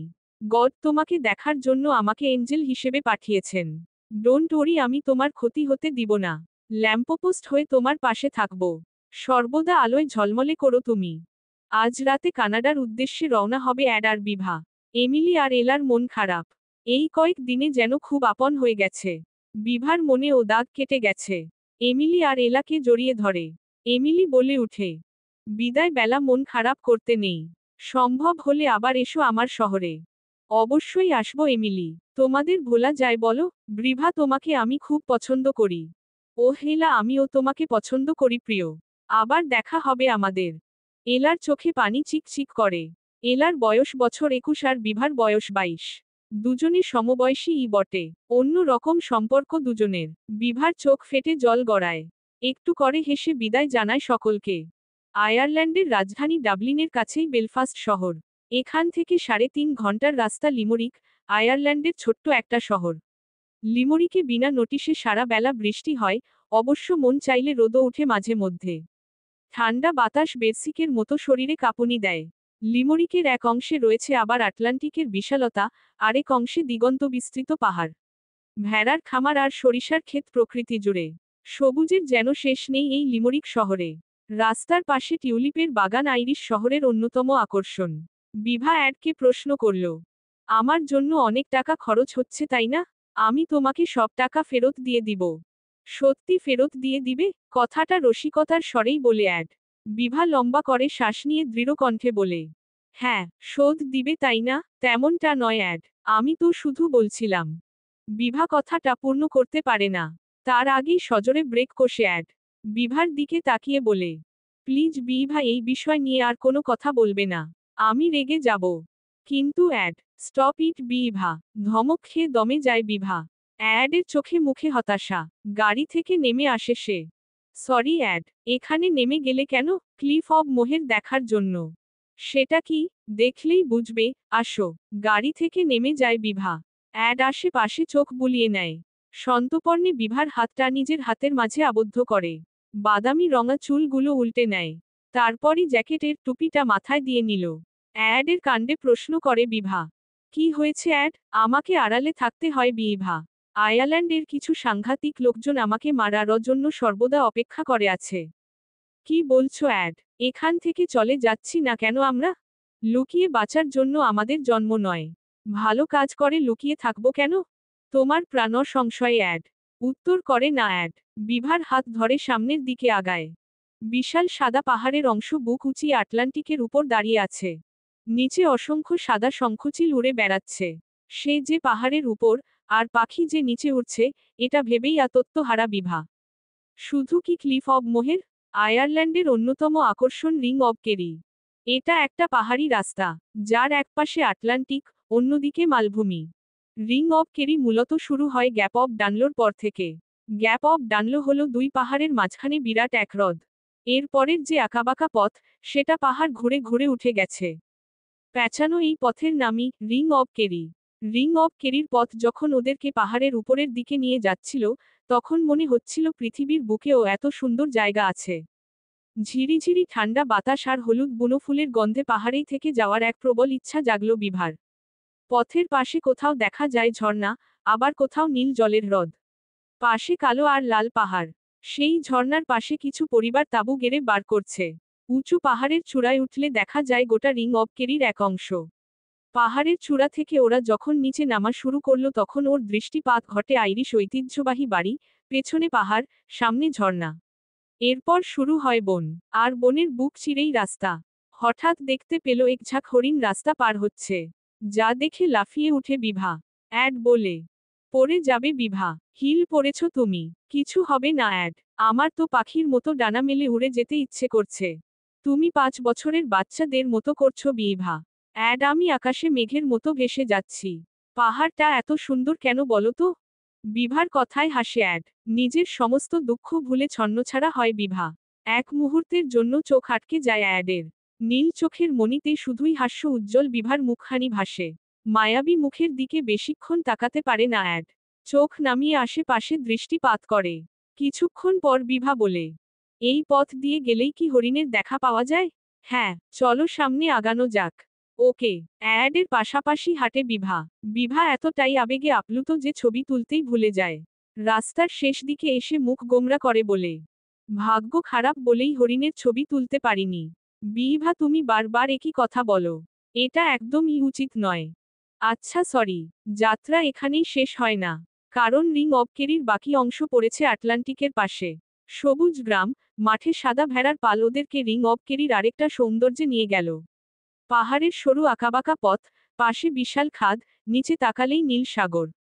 জলগুলো যেন বিশালতার প্রতীক হয়ে ছলছল করছে। কিছু দূর যেতে চোখে পড়ে সবুজ পাহাড়ের ওপর সাদা রঙের বাড়ি, আর সেই বাড়ির মুখ সাগরের দিকে। বারান্দায় বসে এক কাপ চা হাতে জীবনের অর্ধেক সময়ই যেন পার করা যাবে। এমনি ভাবনায় মত্ত হয় বিভা। তখনই গায়ে সজোরে ধাক্কা পড়ে বিভার। ছিটকে পড়ে যায় সে। এক টেনে মাথা নিচু করে নেয়। মাথার উপর দিয়ে কয়েক ফালি বুলেট ছুড়ে যায়। অ্যাডের হৃৎপিণ্ড কাঁপছে। বিভার মাথাটা একদম বুক বরাবর হওয়াতে সে শব্দ স্পষ্ট শুনতে পেল বিভা। অবাক দৃষ্টিতে অ্যাডের দিকে তাকায় মেয়েটা। অ্যাডের চোখে মুখে ভয়ের ছাপ। বিভার দৃষ্টি যায় অ্যাডের নীলমণিতে। স্বচ্ছ নীলমণিতে যেন এক সমুদ্র লুকিয়ে আছে। বেশ কিছুক্ষণ এভাবেই কেটে যায়। অ্যাড দেখতে পায় পুলিশ ছুটছে এই রাস্তা দিয়ে। বোধ হয় কোনো চোরকে ধরতে বেরিয়েছে। আত্মায় পানি ফিরে পায় সে। বিভার দিকে তাকিয়ে বলে, তুমি ঠিক আছো? হ্যাঁ, উঠো, জামাটা পরিষ্কার করো, ময়লা লেগে গেছে। অ্যাডের কথা মতো জামা পরিষ্কার করে নেয় বিভা। লন্ডন থেকে বেলফাস্ট বেশি দূরের না। 1.5 ঘন্টার ফ্লাইটে খুব অল্প টাকায় বেলফাস্ট চলে যাওয়া যায় বাজেট এয়ারে। বেলফাস্ট থেকে 3.5 ঘন্টার গাড়ি চালিয়ে আয়ারল্যান্ডের শহর লিমরিক যাওয়া যাবে। ডাবলিনে বিশ্রাম নেওয়া যেতে পারে খাবার আর শহর ঘোরার জন্য। সেখানে সুবিধা থাকে বেশি, তাই বিভাকে সেখানে রেখেছিল অ্যাড। তবে এখন সমস্যা হচ্ছে বিভাকে পার্সোনালি ট্রিট করছে সে। তাই সমস্ত সুবিধা থেকে এক প্রকার বঞ্চিত করতে হচ্ছে। যদিও বিষয়টা ইন্টারন্যাশনাল ভাবে ট্রিট করা যেত, তবে বিভার বিষয়টা সম্পূর্ণ অন্য রকম। মেয়েটা সম্পর্কে এখনো সঠিক অবগত নয় অ্যাড। তাই পাসপোর্ট করা হয়নি। তাছাড়া অনেক রকমের ভেজাল হতো তাতে। সময়ও লাগবে অনেক। যার ফলে ডাবলিন থেকে বিভাকে নিয়ে কানাডা যাওয়া যাবে না। এতে করে নানান ঝামেলা হবে। ভাইরাল হয়ে যাবে বিষয়টা। আর আয়ারল্যান্ডের এক দল হায়না অ্যাডকে আক্রমণ করার জন্য সুযোগ খুঁজে চলেছে। তাদের ব্রোথেলের ব্যবসা বন্ধ করে দিয়েছে অ্যাড। যার ফলে অ্যাডের শত্রুর অভাব নেই। তাই তারা লিমরিকের পথে রওনা হলো। সেখান থেকেই বিভাকে নিয়ে কানাডায় পাড়ি জমাবে। কানাডার মাটিতে ফ্লাইট ল্যান্ড করতেই শীতের প্রকোপ যেন কয়েক গুণ বেড়ে যায়। সাধারণ একটা সোয়েটার গায়ে ছিল বিভার। শীতের কারণে দাঁতে দাঁত লেগে যাওয়ার মতো অবস্থা। অ্যাড নানা রকমের কথায় ব্যস্ত। চারদিকে কঠিন নজরদারি করা, এর মাঝে ককপিটে করে বিভাকে নিয়ে আসা মানে অসাধ্য সাধন করা। বিভার দিকে এক পলক তাকায় ছেলেটা। চোখে পড়ে নেতিয়ে যাওয়া বিভাকে। গোলাপি রঙের কোমল ঠোঁটটা আপাতত রুক্ষ একটা রূপ ধারণ করেছে। যত্ন না নিলে অতি শীঘ্রই ঠোঁট ফেটে রত ঝরবে। সাথে কোনো জামা কাপড় নিয়ে আসা হয়নি। অ্যাড দ্রুত কাজ সম্পূর্ণ করে বিভার হাতের তালুতে স্পর্শ করতেই কেঁপে উঠে তার শরীর। বরফ ঠান্ডা হয়ে গেছে হাত। দ্রুত গতিতে গাড়ির দিকে চলে আসে। গাড়িতে এসে হিটার ওপেন করে দেয়। যার ফলে স্বস্তি মিলে বিভার। কাপা ঠোঁট দুটো নাড়িয়ে বলে, ধন্যবাদ। কানাডায় এত শীত পড়ে, জানা ছিল না। আমিও ভুলে গিয়েছিলাম তুমি এই ঠান্ডাতে অভ্যস্ত নও।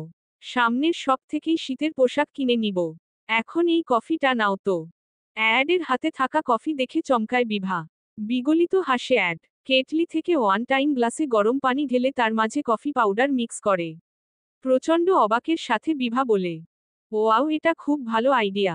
এটা এখানের রীতি বলতে পারো। প্রায় সবাই কেটলির সাথে ঘুরে। ওহো, অস্ট্রিয়া যেতে অনেক সময় লাগবে কি? আমি চেষ্টা করব যথাসম্ভব কাজ সম্পূর্ণ করার। তুমি সত্যি সিউর তোমার বয়ফ্রেন্ড বেঁচে আছে? একটা নিউজ চ্যানেল থেকেই খবরটা সম্প্রচার হয়েছে। আর তারপর তেমন কোনো আপডেট ছিল না। আরাজ খুব ভালো গান করে। ওর নাম ডাক রয়েছে প্রচুর। তাহলে এভাবে কি করে সম্ভব? আমার মনে হয় ওকে কেউ বিপদে ফেলেছে। বিভার প্রতিটা কথা মনোযোগ সহকারে শুনে অ্যাড। নিজের কর্মজীবনে 6 বছরে এমন কেস আসেনি। স্বপ্নগুলো পূরণ হয়েছে নিজ বুদ্ধির জোরে। তবে আজ বিভাকে সেফ রাখা আর সাহায্য করা যেন নিঃশ্বাস হয়ে গেছে। এই নিঃশ্বাসের ভরসা নেই, তবে বেঁচে থাকতেই হবে। অ্যাড, কি ভাবছো তুমি? না তেমন কিছু না, তোমাকে বাসায় নিয়ে যাব ভাবছিলাম। কানাডায় একা রাখতে চাচ্ছি না। ওহ, গাড়ি ড্রাইভ করছে অ্যাড। বাইরের দিকে তাকিয়ে থাকে বিভা। চারপাশে ম্যাপল গাছের সারি। এ দেশে নাকি প্রথম এসেছিল ফরাসিরা। তাদের উদ্দেশ্য করে আদিবাসীরা আঞ্চলিক ভাষায় বলতো, কানাডা, যার অর্থ আমাদের গ্রামে এসো, সেখান থেকেই এ দেশের নাম হয়েছে কানাডা। কানাডিয়ানদের এই অভ্যর্থনামূলক দৃষ্টিভঙ্গি অনাগত কাল থেকে তাদের সংস্কৃতিরই একটা অংশ। কানাডা উত্তর আমেরিকার উত্তরাঞ্চলের বেশিরভাগ এলাকা জুড়ে থাকা এক দেশ। আয়তনের দিক থেকে এটি বিশ্বের দ্বিতীয় বৃহত্তম দেশ। তবে জনসংখ্যায় এর অবস্থান ৩৮তম। দেশটির বিভিন্ন শহরে প্রতি বছর হাজার হাজার দর্শনার্থী বেড়াতে আসেন। কানাডার দক্ষিণ পূর্ব অংশে অবস্থিত অন্টারিও প্রদেশের রাজধানী শহর, টরন্টো। অর্থনৈতিকভাবে কানাডার সবচেয়ে সমৃদ্ধ প্রদেশ অন্টারিওর সবচেয়ে গুরুত্বপূর্ণ শহর বলে এটি দেশটির অর্থনৈতিক ও ব্যবসায়িক প্রাণকেন্দ্র। নিরাপত্তা, জীবনযাত্রার ব্যয়, বসবাসযোগ্যতা ইত্যাদি বিবেচনায় বিশ্বের সেরা শহর টরন্টো। টরন্টো শহরটি অন্টারিও হ্রদের উত্তর পশ্চিম তীরে অবস্থিত। শহরেও সবুজ উদ্যানের অভাব নেই। বেশিরভাগ বাড়ির সামনে ম্যাপল গাছ চোখে পড়ে। ম্যাপলের পাতা নাকি কানাডার প্রতীক। জাতীয় পতাকা থেকে শুরু করে প্রায় সব জায়গায় লাল ম্যাপল পাতার ছবি। কানাডার সুন্দর দৃশ্য দেখতে দেখতে ঘুমিয়ে পড়ে বিভা। ডুপ্লেক্স বাসার সামনে এসে গাড়ি পার্ক করে অ্যাড। পাশে তাকিয়ে দেখে ঘুমিয়ে আছে বিভা। প্রচণ্ড মায়া লাগে তার। মেয়েটার চোখ মুখ কোটরে চলে গিয়েছে। বিভার দিক থেকে চোখ সরতেই জানালা দিয়ে দেখতে পায় এক কাপলকে। বিষাক্ততায় ছেয়ে যায় অ্যাডের মন। কানাডার কিছু রীতিনীতি একদমই পছন্দ নয়। এখানে বিয়ের প্রয়োজন হয় না। এদের প্রথম কার্যক্রম লিভ টুগেদার করা, যার বেশি ভাগই বিয়ে অবধি গড়ায় না। আর একটা বিষয় একদমই সহ্য হয় না, সেটা হলো সকলের সামনে যাকে তাকে লিপ কিস করা। সামান্য প্রাইভেসির প্রয়োজন হয় না এদের। তাছাড়া পরকীয়া আর মতো বাজে বিষয়কেও এদেশ গুরুত্ব দেয় না। তারা শান্তিপ্রিয় দেশ, তাদের কাছে রীতিমতো এটাকে লিখিতভাবেই সংবিধান দেওয়া হয়। নিজ দেশের প্রতি বিরক্তি এসে যায়। এক মুহূর্ত দেরি করে না ছেলেটা। বিভাকে কোলে তুলে নিয়ে ঘরে প্রবেশ করে। থিওডোরের মুখোমুখি হতেই দাঁড়িয়ে যায় অ্যাড। ভাইকে চোখের ইশারায় সব ম্যানেজ করতে বলে।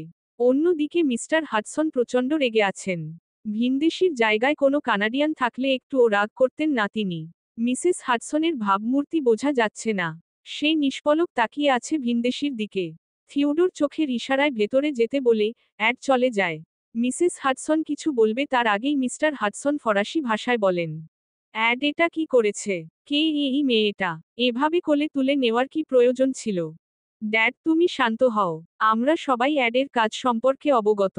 এটা নিয়ে অনেক ঝামেলা হয়েছে, আজ আর ঝামেলা নয়।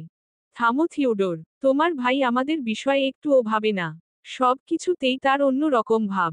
নিজের জীবনের কোনো নিশ্চয়তা নেই। তুমি তো জানো অ্যাড কেমন। মিসেস হাডসন কিছু বলবেন তার আগেই সিঁড়ি দিয়ে নেমে আসে অ্যাড। সবাই তার দিকে তীক্ষ্ণ দৃষ্টি দিয়ে তাকায়। সে কোনো প্রকার ঝামেলা না করেই ম্যাপল ফল তুলে নেয়। হাতের মাঝে ম্যাপল ফল নাড়াচাড়া করতে করতে বলে, সি ইজ মাই রেসপন্সিবিলিটি। আমি চাই না ওর সামনে কেউ এমন আচরণ করো যাতে ও কষ্ট পায়। অ্যাড, কামন ড্যাড, তুমি জানো এই সব রীতিনীতিতে আমি অভ্যস্ত নই। সো প্লিজ, ওর ধর্ম সংক্রান্ত বিষয়ে কেউ কথা বলবে না। ওহ মুজলিম অ্যাড, তুমি কি করে? স্টপ মমো, ওর জন্য খাবারের ব্যবস্থা করো। আর হালাল ফুডের লিস্ট দিয়ে দিচ্ছি আমি। কথাটা বলে 1 সেকেন্ড অপেক্ষা করে না অ্যাড। গট গট শব্দ তুলে উপরে উঠে যায়। বিভার ঘুম ভেঙেছে কিছুক্ষণ পূর্বে। কম্বল জড়িয়ে উঠে বসে মেয়েটা। বোঝার চেষ্টা করে কোথায় আছে। হঠাৎ ভয় পেয়ে যায়। অ্যাড সম্পর্কে বাজে ধারণার সৃষ্টি হয়। দরজার কাছে হন্তদন্ত হয় ছুটে আসে। তখনই অ্যাড খিচে ধরে তার হাত। পেছনে ফিরে ঝটকা মেরে সরিয়ে নেয়। রত লাল চোখে তাকায়। অ্যাডের গায়ে কোনো প্রীতিকর পোশাক নেই। পরনে তোয়ালে, উন্মুক্ত বুক, পিঠে বিন্দু পানি বিন্দু জমে আছে। দৃষ্টি ফেরায় বিভা, চোখে মুখে হাত বুলিয়ে বলে, তুমি আমার কোনো ক্ষতি করনি তো? বিভা, তুমি আবার? উফাফ, আমি তোমাকে বাঁচিয়েছি বিভা। চক্ষু লজ্জায় পড়ে বিভা পেছনে ফিরে বলে, তোমার গায়ের শার্ট কোথায়? আমি শাওয়ার নিচ্ছিলাম, তখনই দরজা খোলার শব্দ পাই। তুমি তো ভয় পেয়েই গিয়েছিলে, তাই এভাবে চলে আসি। কিন্তু আমি এখানে কি করে? এটা কোথায়? এটা আমার রুম। আমি তোমাকে নিয়ে এসেছি। তোমার জন্য রুম সেট করা হচ্ছে। চুপ হয়ে যায় বিভা। আবারও ভুলে বুঝেছিল সে। তার উষ্ণ শ্বাসে ভরে উঠেছে চারপাশ। কিছু সময় পর ব্যালকনিতে চলে আসে। হালকা শিরশিরে বাতাসে গা ঝমঝম করছে। চেরি গাছের কয়েক সারি দেখা যাচ্ছে। লাল লাল চেরি দেখে মন ভালো হয়ে যায় হুট করে। চোখ বন্ধ করে আরাজের কথা ভাবে। কি হয়েছে আরাজে? সে কি সত্যি কোনো বিপদে আছে? নাকি অন্য কিছু কল্পনা করতে পারে না বিভা। চোখের কার্নিশ বেয়ে অশ্রু নেমে যায়। আধার ঘনিয়ে আসে, চারপাশে জ্বলে উঠে কৃত্রিম আলো। যে আলোতে অশ্রু বিসর্জন দেওয়া খুবই সহজ কাজ। ডিনারের সময় ডাকেল বিভার। সারাদিন অ্যাডের রুমেই ছিল। এখনো তার রুম পরিষ্কার হয়ে ওঠেনি। আজকের রাতে হয়তো অ্যাডের রুমেই থাকতে হবে। বিস্ময় আটকাতে না পেরে সে বলেই উঠে, আমি আজ কোন রুমে ঘুমাবো অ্যাড? আজকে আমার রুমেই ঘুমাতে হবে তোমায়। আসলে গেস্ট রুমগুলো তোমার জন্য উপযোগী নয়। কয়েকদিন আগে সেখানে পার্টি করা হয়েছে। বুঝোই তো, ওয়াইন সহ নানান দ্রব্যের ছড়াছড়ি। কিন্তু চিন্তা কেন করছো? আমি তো এই রুমে থাকছি না। আমি থিওডোর ব্রোয়ের রুমেই থাকবো, না হলে গেস্ট রুমে থেকে যাব। ওহ আচ্ছা, একটা কথা অ্যাড। হ্যাঁ বলো, আমি আসাতে তোমার ফ্যামিলি কি রাগ করেছে? উফ বিভা, তুমি সব সময় এক ধাপ বেশি বলো। আসো তো আমার সাথে। বিভাকে এক প্রকার টেনে নিয়ে যায় অ্যাড। অস্বস্তি হয় খুব, অচেনা পরিবেশে অচেনা মানুষজন, তাও আবার ভিনদেশী। মাথা নিচু করে টেবিলে বসে বিভা। মিস্টার হাডসন উঠে যাওয়ার জন্য পথ বাড়াতেই মিসেস হাডসন বাধা দেন। পরিশেষে দাঁতে দাঁত চেপে ডাইনিং এ বসেন। থিওডোর হাত বাড়িয়ে বলে, হ্যালো থিওডোর, অ্যাডের বড় ভাই। হ্যালো অ্যাড, ওকে বাকি সবার সাথে পরিচয় করিয়ে দে। ইয়েস ব্রো, মমো ড্যাডও হলো বিভা আমার বন্ধু বলতে পারো। আর বিভা ওনারা হলেন আমার momo dad. Hello dear. Hello aunty. Mister Hudson কোনো কথা বলেন না। বিভা আদুরে কণ্ঠস্বরে বলে, হ্যালো আঙ্কেল, আপনি কি কোনোভাবে আমার উপর বিরক্ত? আমি না বুঝে কষ্ট দিয়ে ফেলেছি হয়তো। ক্ষমা করে দিবেন। চক্ষু লজ্জায় পড়েন মিস্টার হাডসন। সকলের মাঝে সামান্য বিব্রত বোধ কাজ করে। কেউই আশা করেনি বিভা এতটা আবেগ মাখা কণ্ঠে এমন প্রশ্ন করে ফেলবে। মিস্টার হাডসন সামান্য হাসার চেষ্টা করেন। তারপর বিভাকে উদ্দেশ্যে করে বললেন, নো ডিয়ার, আমি আসলে নতুনদের সাথে তাড়াতাড়ি মিশতে পারি না। তুমি কিছু মনে করো না কেমন? মৃদু হেসে মাথা দুলায় বিভা। সকলের চোখ গোল গোল হয়ে গেছে। মিস্টার হাডসনের এতটা পরিবর্তন চোখে লাগার মতো। অ্যাডের চোখে মুখে হাসি ফুটে ওঠে। বাবার মুখ থেকে এমন কথা আশা করেনি যে। সবাইকে নিয়ে ডিনার শুরু হয়। বিভার জন্য আলাদা হালাল খাবার রান্না করা হয়েছে। বিভার আড়ষ্টতা দূর করতে সেই খাবারই প্লেটে তুলে নেয় অ্যাড। মিস্টার হাডসনও একই কাজ করেন। পরিশেষে এই প্রথম হাডসন ফ্যামিলির সকলে হালাল খাবার দিয়ে ডিনার করে। সকলের আচরণে বিভার মনের কোণে সুখ অনুভূতি হয়। বাবার কথা মনে পড়ে যায় হঠাৎ। না জানি কেমন আছেন তিনি। কেটে যায় 6টা দিন। বাসা থেকে একবারও বের হওয়া ওঠেনি। হাডসন ফ্যামিলির সকলে খুব আপন করে নিয়েছে মেয়েটিকে। অ্যাড সারাদিন কর্মব্যস্ততায় ডুবে থাকে। বিভাকে লিগেল ভাবে নেওয়ার ব্যবস্থা চালাচ্ছে। যেহেতু বিভার সমস্ত কার্ড সব অফ হয়ে গেছে, তাই বিভার পরিচয় শনাক্ত করতে সমস্যা হচ্ছে। আর সেই জন্য নতুন করে সব তৈরি করতে হচ্ছে। সোশ্যাল মিডিয়া থেকে আরাজের সব ছবি মুছে দেওয়া হচ্ছে। একেবারে চিরুনি অভিযান যাকে বলে। গায়ক আরহাম আরাজ নামের কেউ যে পৃথিবীতে ছিল তা বোঝার উপায় নেই। আরাজের পূর্ণ ছবি কারো কাছেই কালেক্ট করা নেই। কারণ সে সব সময় হ্যাট কিংবা মাস্ক পরে ছবি তুলত। গান গাওয়া হয়েছে নিজেকে আড়ালে রেখে। যার ফলে আরাজ নামটা পৃথিবী থেকে মুছে দেওয়া খুবই সহজ হয়ে গেছে। বিভার দু চোখ জলে ভরে যায়। গলায় দলা পাকিয়ে রাখা কান্নাগুলো হিচকি হয়ে বেরিয়ে আসে। তখনই রুমে প্রবেশ করে অ্যাড। ব্যস্ত হয়ে বলে, তুমি কাঁদছো কেন? আমি সব ব্যবস্থা করে নিয়েছি। এই দেখো পাসপোর্ট, আগামী 5 দিনের মধ্যেই অস্ট্রিয়াতে যেতে পারবো আমরা। সমস্ত কাগজ নিজ হাতে দেখে বিভা কৃতজ্ঞতায় চোখ মুখ লাল হয়ে যায়। অ্যাড বাধা দিয়ে বলে, ডোন্ট ক্রাই। একদম চোখের জল ফেলবে না। চোখের জল খুব মূল্যবান, যখন তখন যার তার জন্য ফেলতে নেই। আই নো সে তোমার বয়ফ্রেন্ড উডবি হাজবেন্ডও বটে, তবে এখনো সব ক্লিয়ার হওয়া বাকি। চোখ মুছে নেয় বিভা। অ্যাডের বলা শেষ কথাগুলো সে বুঝতে পারেনি। নাক টেনে বলে, কি ক্লিয়ার হবে? আগে আসো তো, অনেক ঠান্ডা পড়েছে। তুষারও পড়তে পারে। ট্রেরেসে আগুন ঝালানো হয়েছে, বারবিকিউও করা হবে। সাথে ম্যাপল জুস। কিন্তু আমি তো হালাল ফুড খাই। গগনবিদারী হাসিতে মেতে উঠে অ্যাড। বিভার হাত ধরে টেনে বাইরে নিয়ে আসে। সেখানে আগে থেকেই উপস্থিত ছিল হাডসন ফ্যামিলি। সকলের সাথে কুশল বিনিময় করে বিভা। আশেপাশের বাড়িগুলোতেও কাঠ দিয়ে আগুন ঝালানো হয়েছে। ছোট ছোট বাচ্চারা উত্তাপ নেওয়ার জন্য বসে আছে। তারই পাশে করা হচ্ছে বারবিকিউ। মূলত হালাল নয় এমন মাংস দিয়েই বারবিকিউ করা হচ্ছে। চোখ ফিরিয়ে নেয় বিভা। হঠাৎ করেই তার কুর্তিতে টান অনুভব করে। নিচে তাকিয়ে দেখে 5-6 বছর বয়সী এক বাচ্চা মেয়ে। রত লাল হয়ে আছে নাকের ডগা। ফিক করে হেসে উঠে বিভা। মেয়েটি নাক কুচকে ফরাসি ভাষায় কিছু বলে। বিভা বুঝতে পারে না। পাশেই দাঁড়িয়ে ছিল অ্যাড। বিভার সাথে দৃষ্টিপাত হতেই বিভা বলে, ওহ কি বলল আমি বুঝতে পারিনি। ওহ বলেছে, তুমি ওর থেকে বেশি সুন্দরী কেন? অ্যাডের কথাতে বাচ্চা মেয়েটির দিকে তাকায় সে। নাকের পাটা লাল হয়ে গেছে। হাঁটু গেড়ে ঘাসের উপর বসে বিভা। মেয়েটির গাল টেনে বলে, সো কিউট। মেয়েটি যেন লজ্জা পায়। মুখে এক আঙুল পুড়ে দিয়ে দৌড়ে চলে যায়। মৃদু শব্দে অ্যাড বলে, ওহ বোধ হয় সত্যিই বলেছে। অ্যাড তুমি ওহ। খোলবিলিয়ে হাসে অ্যাড। মিসেস হাডসন বিভার পাশে এসে দাঁড়ান। কিছুক্ষণ কথা বলে চলে যান। চারপাশে চোখ বুলিয়ে বুক ভরে শ্বাস নেয় বিভা। উদ্বিগ্ন কণ্ঠে অ্যাড বলে, বিভা বারবিকিউ হয়ে গেছে, খাবে চলো। আমি হালাল ফুড খাই। ভুলে গেলে? হালাল ফুডই আছে। লবস্টার, স্যামন আর চিকেন বারবিকিউ করা হয়েছে। কথাটা শুনে অদ্ভুত ভালো লাগা কাজ করে বিভার। খ্রিস্টান ধর্মের হয়েও ভিনদেশীর প্রতি সবার এত ভালোবাসা আশা করনি সে। আচ্ছা সবাই কি এমন হয়? সকাল সকাল তুষারপাত হচ্ছে। বরফে ঢেকে গেছে চারপাশ। আবহাওয়া অধিদপ্তর বলছে টানা দুদিন তুষারপাত হবে। যার জন্য সকল প্রকার ফ্লাইট অফ। মন মরা হয়ে বসে আছে বিভা। আজকেই অস্ট্রিয়ার উদ্দেশ্যে ফ্লাইটের কথা ছিল। কিন্তু সকাল থেকে তুষারপাত হয়ে চলেছে। আগামী ৩-৪ দিন ফ্লাইট অফ থাকবে। প্রতি ঘরে ঘরে অলস সময় কাটছে। কেউ কাজে যেতে পারছে না। স্কুল কলেজ অফ রয়েছে। নিষ্পলক তাকিয়ে আছে বিভা। আকাশ থেকে মেঘের ন্যায় বরফের টুকরোগুলো মাটিতে এসে পড়ছে। ঘাসগুলো নেতিয়ে গেছে। একটু একটু করে ঢেকে যাচ্ছে বরফের ভেতর। বড় বড় গাছগুলোতে জমে আছে হাজারো বরফের মালা। গাছের পাতাগুলো সাদা বরফে ভরপুর। পুরো শহর যেন বরফ নগরীতে পরিণত হয়েছে। এতটাই মুগ্ধ চাহনি যে অ্যাডকে লক্ষ্য করল না সে। ছেলেটা বাগানের স্টোর রুম থেকে স্কেটিং এর জিনিসপত্র নামাচ্ছে। খানিক বাদে বিষয়টা দেখে প্রচণ্ড আগ্রহ জাগে বিভার। ছুটে নেমে আসে গার্ডেনে। অ্যাড ব্যাগপত্র নামাচ্ছে। বিভাকে দেখে বলে, বরফ পড়ছে নিচে আসলে কেন? তুমি এগুলো কি করছো? বরফ পড়া শেষ হলে স্কেটিং এ যাব। স্কেটিং? তুমি কি যেতে চাও বিভা? কিন্তু আমি তো পারি না। আমি শিখিয়ে দিব। কয়েক সেকেন্ড ভাবে বিভা।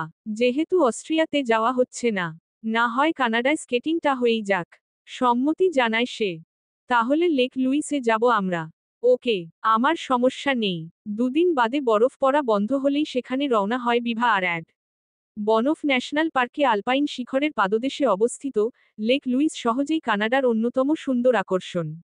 স্ফটিক নীল জল এবং অত্যাশ্চর্য ভিস্তাসের অভিজ্ঞতা অর্জনের জন্য প্রচুর পর্যটকদের দেখা মিলে এখানে। গ্রীষ্মে এটি শান্ত গন্ডোলা যাত্রা হলেও শীতের মাসগুলিতে আইস স্কেটিং এর সেরা। এক আশ্চর্য সুন্দর। কানাডার অবস্থা এখন শিথিল। বরফ সরিয়ে রাস্তাঘাট সব পরিষ্কার। ফ্লাইটও চালু হয়েছে। সকাল থেকে কোথাও একটা বেরিয়েছে অ্যাড। ঘুম থেকে উঠে সেটাই জানতে পেরেছে বিভা। মিসেস হাডসনের ভীষণ মন খারাপ। বিভার সাথে বন্ধুত্বপূর্ণ সম্পর্ক গড়ে উঠেছে। মেয়েটার আদুরে কণ্ঠ যে কাউকে মুগ্ধ করতে বাধ্য। এই প্রথম কোনো গেস্টের জন্য নিজ হাতে রান্না করেছেন মিসেস হাডসন। সেটাও হালাল ফুড। বিভার কোনো রকম অসুবিধা যেন না হয় তার জন্য 15 দিন যাবৎ হালাল ফুডই খাচ্ছেন সকলে। যদিও থিওডোর হুইস্কি ছাড়া থাকতে পারে না তাই সে বাইরে থেকে খেয়ে আসে। মিসেস হাডসনের ডাকে নিচে নেমে আসে বিভা। ড্রয়িং রুমে অ্যাডের সাথে কেউ একজন বসে আছে। অ্যাড লোকটাকে দেখিয়ে বলে, ও হচ্ছে নোলান। আমার বন্ধু মহলের সব থেকে কাছের একজন। ফরেন্সিক ডিপার্টমেন্টের বেশ বড়সড় কর্মকর্তা। Hello Nolan. পরিচয় হয়ে ভালো লাগলো। Hello sweet girl. তোমার অনেক প্রশংসা শুনেছি আমি। আসলে আমিও সেদিন আয়ারল্যান্ডে ছিলাম। বিশেষ প্রয়োজনে চলে আসতে হয়। তাই তোমার সাথে পরিচয় হয়নি আমার। মৃদু হাসে বিভা। অ্যাডের দিকে তাকাতেই বলে, আমরা 3 জনই অস্ট্রিয়া যাচ্ছি। আই উইস তোমার উডবিকে খুঁজে পাবো। ইয়েস। বিভা ডোন্ট ওরি, আমরা তোমার বিশেষ মানুষটিকে খুঁজে বের করবই। বাই দা ওয়ে তোমার কাছে তো ওর ছবি আছে তাই না? দুদিকে মাথা নাড়িয়ে বিভা বলে, এক্সচুয়ালি আমার সমস্ত কার্ড এমনকি সোশ্যাল সাইটও লক করা হয়েছে। কোনো কিছুই নেই। তবে লাস্ট ডে আরাজের একটা হাফ ছবি ডাউনলোড করেছিলাম আমি। আজ দেখলাম সোশ্যাল মিডিয়া থেকে সেটাও সরিয়ে নেওয়া হয়েছে। ওহ গ্রেট। সেই ছবিটা তুমি অ্যাডকে পাঠিয়ে দিও। আমি দেখছি তোমার জন্য কি করা যায়। ওকে, আজ রাত 9টায় ফ্লাইট কিন্তু অ্যাড। রবার্টকেও সাথে নিতে পারিস। ইস্টন না হয় এদিকটা সামলাবে। ওকে, আমি রবার্টকে মেসেজ করে দিব। তুই নাস্তা করে যা। ঘড়িতে টাইম দেখে নোলান কানে হাত দিয়ে বলে, একদমই মনে নেই। তুই তো আরেকটু পর লাঞ্চই করবি। আসি, সবাইকে নিয়ে একদিন জমিয়ে আড্ডা হবে। ইয়া সিউর। নোলান চলে যায়। যাওয়ার পূর্বে বিভার দিকে তীক্ষ্ণ দৃষ্টিতে তাকায়। বিভা সে দৃষ্টি লক্ষ্য করে না। তবে অ্যাডকে চোখের ইশারায় কিছু একটা বলে বাসা থেকে বেরিয়ে আসে। মিস্টার হাডসন আজ অফিস গেলেন না। মুখের অবস্থা দেখেই বোঝা যাচ্ছে তিনি ব্যথিত। যে মেয়েটার আগমন সহ্য হচ্ছিল না আজ সেই মেয়েটার চলে যাওয়াই যেন মনকে কাঁদাচ্ছে। থিওডোরের মনটাও ভার। কয়েকদিন পর বিয়ে তার। হবু স্ত্রী ঘুরতে যেতে চেয়েছিল। সোজা সাপটা নাকচ করে দিয়েছে ছেলেটা। ভিনদেশি মেয়েটা সকলকে এভাবে মায় জড়িয়ে নিবে বিষয়টা ছিল পুরোই কল্পনা। মিসেস হাডসন যত্ন নিয়ে সবকিছু গুছিয়ে দিচ্ছেন। এটা ওটা উপদেশ দিচ্ছেন। মায়ের দিকে ফ্যাল করে তাকিয়ে আছে অ্যাড। বিভার প্রতি পূর্ণ মনোযোগ সকলের। এক মুহূর্তের জন্য হিংসা হয় খুব। বিভার পাশাপাশি এসে কাউচে বসে টিভিতে কার্টুন দেখছিল বিভা। আচানক সে বলে, এই মুহূর্তে প্রচণ্ড জেলাস হচ্ছি আমি। তুমি আমার পুরো পরিবারকে এমন ভাবে নিজের দিকে নিয়ে নিয়েছো যে আমাকে কেউ পাত্তাই দিচ্ছে না। সুন্দর মানুষদের হিংসে বেশি যার জলজ্যান্ত প্রমাণ তুমি। আর মায়াবিনীদের মায়া বেশি তারা এক হাতে সব সামলে নেয়। অ্যাডের কথা শুনে পেটে হাত চেপে হাসে বিভা। সেই হাসির শব্দে ছুটে আসেন মিসেস হাডসন। তিনি বলেন, কি হয়েছে বেভা, তুমি এমন করে হাসছো কেন? মিসেস হাডসনের মুখে বেভা নাম শুনে মুখটা কুমড়োর মতো ফুলে যায়। একটা নামকে কত ভাবে শুনতে হবে কে জানে। এই নামটাই পরিবর্তন করতে হবে। সত্যিই তো বিভা শব্দের অর্থ আলো অথচ ওর সবটাই অন্ধকার। ককপিট উপর থেকে নিচে নামার সময় একটা ঝাঁকুনি দিয়ে নামে। যদিও ককপিটে চলাফেরার অভ্যাস রয়েছে তবুও আজ মাথা ঘুরে গেল বিভার। প্রচণ্ড রকমের ঘূর্ণনে অ্যাডের গায়ে এসে পড়ল। দু হাতে বিভার মাথাটা উঁচু করে অ্যাড। গালে হালকা করে থাপ্পড় মেরে বলে, বিভা, উঠো, শরীর খারাপ লাগছে তোমার। বিভা, উদ্ধৃতি চিহ্ন। আমার মাথা ঘুরছে অ্যাড। আমি এক জায়গায় দাঁড়াতে পারছি না। চিন্তাগ্রস্ত হয় অ্যাড। একজন কেবিন ক্রুকে ডেকে উঠে। জুসের মধ্যে কি ওয়াইন ছিল? No sir, it's maple juice. Okay, আপনি যেতে পারেন। মাথা নিচু করে সম্মান প্রদর্শন করে চলে যায় কেবিন ক্রু। পাশেই রয়েছে ম্যাপল জুস এর গ্লাস। কিছুটা জুস এখনো আছে। গ্লাস হাতে নিয়ে নাড়াচাড়া করে সে। নাক দিয়ে ঘ্রাণ নেওয়ার চেষ্টা করেও তেমন কিছুই বুঝতে পারে না। পরিশেষে একটুখানি জুস মুখে তুলে নেয়। অদ্ভুত তেতো এক স্বাদ অনুভব হয়। এই স্বাদটা আরও একবার পেয়েছিল ছেলেটা। মনে পড়তেই বুক কেঁপে ওঠে। কারণ এটাতে জন মেশানো হয়েছে। দীর্ঘমেয়াদী জন। একটু একটু করে মেরে ফেলে যা। বিভার শরীর অসুস্থ, তার উপর জন। সব মিলিয়ে সে জ্ঞান হারিয়ে ফেলে। বিভাকে কোলে তুলে নেয় অ্যাড। হন্তদন্ত হয়ে ছুটে আসে রবার্ট। পুরো ককপিটে এক প্রকার হট্টগোল লেগে যায়। রবার্ট নোলানকে খড়গ দাও। আর দ্রুত একটা ওটির ব্যবস্থা করতে বলো। কেউ বিভার জুসে জন দিয়েছে। আর পুরো ককপিট সিল করে দাও। একজন লোকও যেন বের না হতে পারে। Okay sir. রবার্ট চলে যায়। বিভাকে কোলে নিয়ে এক প্রকার ছুটতে থাকে অ্যাড। তাকে ভীষণ বিভ্রান্ত দেখাচ্ছে। একটা সেকেন্ড যেন মৃত্যুকে কাছে টেনে নিচ্ছে। অ্যাডের বুকের মধ্যস্থানে চিন ব্যথা অনুভব হয়। যে ব্যথার হেতু জানা নেই। চোখ দুটো ছলছল করছে। বিভার শরীর ঠান্ডা হয়ে গেছে। ঠোঁটের কোণে লেগে আছে একটু একটু থুথু। এক মুহূর্তের জন্য সবকিছু এলোমেলো করে দিতে ইচ্ছে হয়। পুরো পৃথিবী এফোর ওফর করতে ইচ্ছে হয়। বিভার জীবনে ল্যাম্পপোস্ট হওয়ার কথা ছিল। তাহলে সে কেন আলোহীন এক অন্ধকার পথ হতে চলেছে? 2 ঘন্টা পর 4 জন ডাক্তার ওটি থেকে বের হয়। হন্তদন্ত হয়ে ছুটে আসে অ্যাড। পাগলামির চরম শীর্ষে পৌঁছে গিয়ে ডাক্তারের কলার চেপে ধরে। চোখ হয়ে গেছে রত লাল। বাদামি চুলগুলো এলোমেলো। নীলমণিতে পানি চিকচিক করছে। দাঁত কিরমির করে উঠে সে। কলার চেপে ধরেই বলে, ওর কিছু হলে আমি পুরো হসপিটাল জ্বালিয়ে দিব। সুস্থ অবস্থায় ওকে আমার চাই। মিস্টার অ্যাড কি করছেন কি? আমরা চেষ্টা করেছি। আর she is out of danger. এখন শুধুই জ্ঞান ফেরার পালা। She is fine, yes. ডাক্তারের কলার ছেড়ে দেয় অ্যাড। ছুটে যায় বিভার কাছে। হসপিটালের পোশাকে একদমই ভালো লাগছে না মেয়েটাকে। সে চিৎকার করে উঠে। দুটো নার্স কাপা শরীরে প্রবেশ করে। ইয়েস স্যার, ওর ড্রেস চেঞ্জ করে দিন। কিন্তু স্যার, ম্যাম তো। No more word. এখনই চেঞ্জ করাবেন। It's my order. কথাটা বলেই বেরিয়ে আসে সে। তীক্ষ্ণ দৃষ্টিতে তাকিয়ে আছে নোলান। রবার্ট অবাকের চরম পর্যায়ে অবস্থান করছে। অ্যাডের কাঁধে হাত রাখে নোলান। বিস্ময় নিয়ে বলে, আর ইউ ইন আলাভ? নোলান, এটা কি বলছিস তুই? তোর চোখ মুখ কিন্তু তাই বলছে। বিষয়টা ভেবে দেখ। সময় নে। নোলান চলে যায়। নিজের সিল্কি চুলগুলো মুঠো করে ধরে অ্যাড। সত্যিই কি সে প্রেমে মজেছে? ল্যাম্পপোস্ট হয়ে সারা জীবন পাশে থাকার ইচ্ছে জেগেছে। কিন্তু বিভা যে অন্য কাউকে পছন্দ করে। অ্যাডের ভাগ্যে কি তবে না হওয়া প্রেমের করুণ বিচ্ছেদ রয়েছে? জ্ঞান ফিরেছে বিভার। শরীরের প্রতিটা অংশ যেন ব্যথায় লেপ্টে আছে। নোলান খাবার নিয়ে ফিরে এসে দেখে চোখ খুলছে বিভা। অ্যাডের বাহুতে স্পর্শ করতেই চমকে ওঠে। নোলান বলে, বিভার জ্ঞান ফিরেছে। হালাল স্যুপ নিয়ে এসেছি, তুই ও খেয়ে নিস। আমি বাইরের দিকটা সামলাই। নোলান পথ আগাতেই বাধা দিয়ে অ্যাড বলল, কোনো খবর পেয়েছিস? বিভার জ্ঞান ফিরেছে, ওকে দেখ তুই। পরে কথা হচ্ছে এ বিষয়ে। কথার সমাপ্তি দিয়ে নোলান চলে যায়। অ্যাডও কথা বাড়ায় না আর। বিভা হালকা পিট পিট করে তাকাচ্ছে। এই বিষ সম্পর্কে বহু আগেই অবগত অ্যাড। বছর খানেক আগে এই ভয়াবহ বিষাক্ত বিষ পান করেছিল সে। বেঁচে ফিরলেও পুরো শরীর শক্তিহীন থাকে কয়েকদিন। বিভা কোনো মতে চোখ খুললেও কথা বলতে পারে না। বাক শক্তি হারিয়েছে সে। কথা বলতে না পেরে চোখ মুখ অদ্ভুত হয়ে যায়। শান্ত হও তুমি। কয়েকদিন কথা বলতে পারবে না। এটাকে শর্ট টাইম বাক শক্তি হারানো বলে। সব ঠিক হয়ে যাবে। অ্যাডের কথায় দম ফেলে বিভা। দু চোখের কার্নিশে পানি জমেছে। খুব যত্ন নিয়ে সেই পানিটুকু মুছে দেয়। মাথায় হাত বুলিয়ে বলল, তোমার উডবিকে খুঁজে দিব আমি। জাস্ট 7 দিন সময় দাও আমায়। তবে কথা দিতে হবে তুমি একদম টেনশন করবে না। তোমাকে রেস্ট নিতে হবে, তাই রেস্ট নিবে। দুদিকে মাথা কাত করে বিভা। অ্যাড উঠে দাঁড়ায়। প্যাকেট থেকে স্যুপ বের করে নিয়ে বাটিতে নামিয়ে নেয়। বিভাকে আধশোয়া করে বসিয়ে নিজ হাতে স্যুপ খাইয়ে দেয়। নড়াচড়া অবধি করতে পারছে না বিভা। ক্ষণিকেই যেন শরীর মরীচিকা হয়ে গেছে। নোলানের পাশে বসে আছে রবার্ট। সামান্য চিন্তাগ্রস্ত সে। তার ফ্যাকাশে মুখ দেখে নোলান প্রশ্ন করল, তোমার কি মনে হয় ডেভিড নামের লোকটি সে? আমার তেমনই মনে হচ্ছে। চুলের স্টাইল আর সার্জারি করলেও চেহারার আদল কিন্তু এখনো স্পষ্ট। ইস্টন স্যারকে দেখালে কেমন হয়? তোমার কি মনে হয় আমি ইস্টনকে দেখাইনি? Sorry sir. মাথা নিচু করে আছে রবার্ট। ছবিটির দিকে বারবার তাকাচ্ছে নোলান। নানানভাবে দেখার চেষ্টা করছে। মনে হচ্ছে এই লোকটি আরাজ। কেবিন থেকে বেরিয়ে আসে অ্যাড। রবার্ট হন্তদন্ত হয়ে ছুটে আসে। ছবিটির দিকে বাঁকা চোখে তাকায় সে।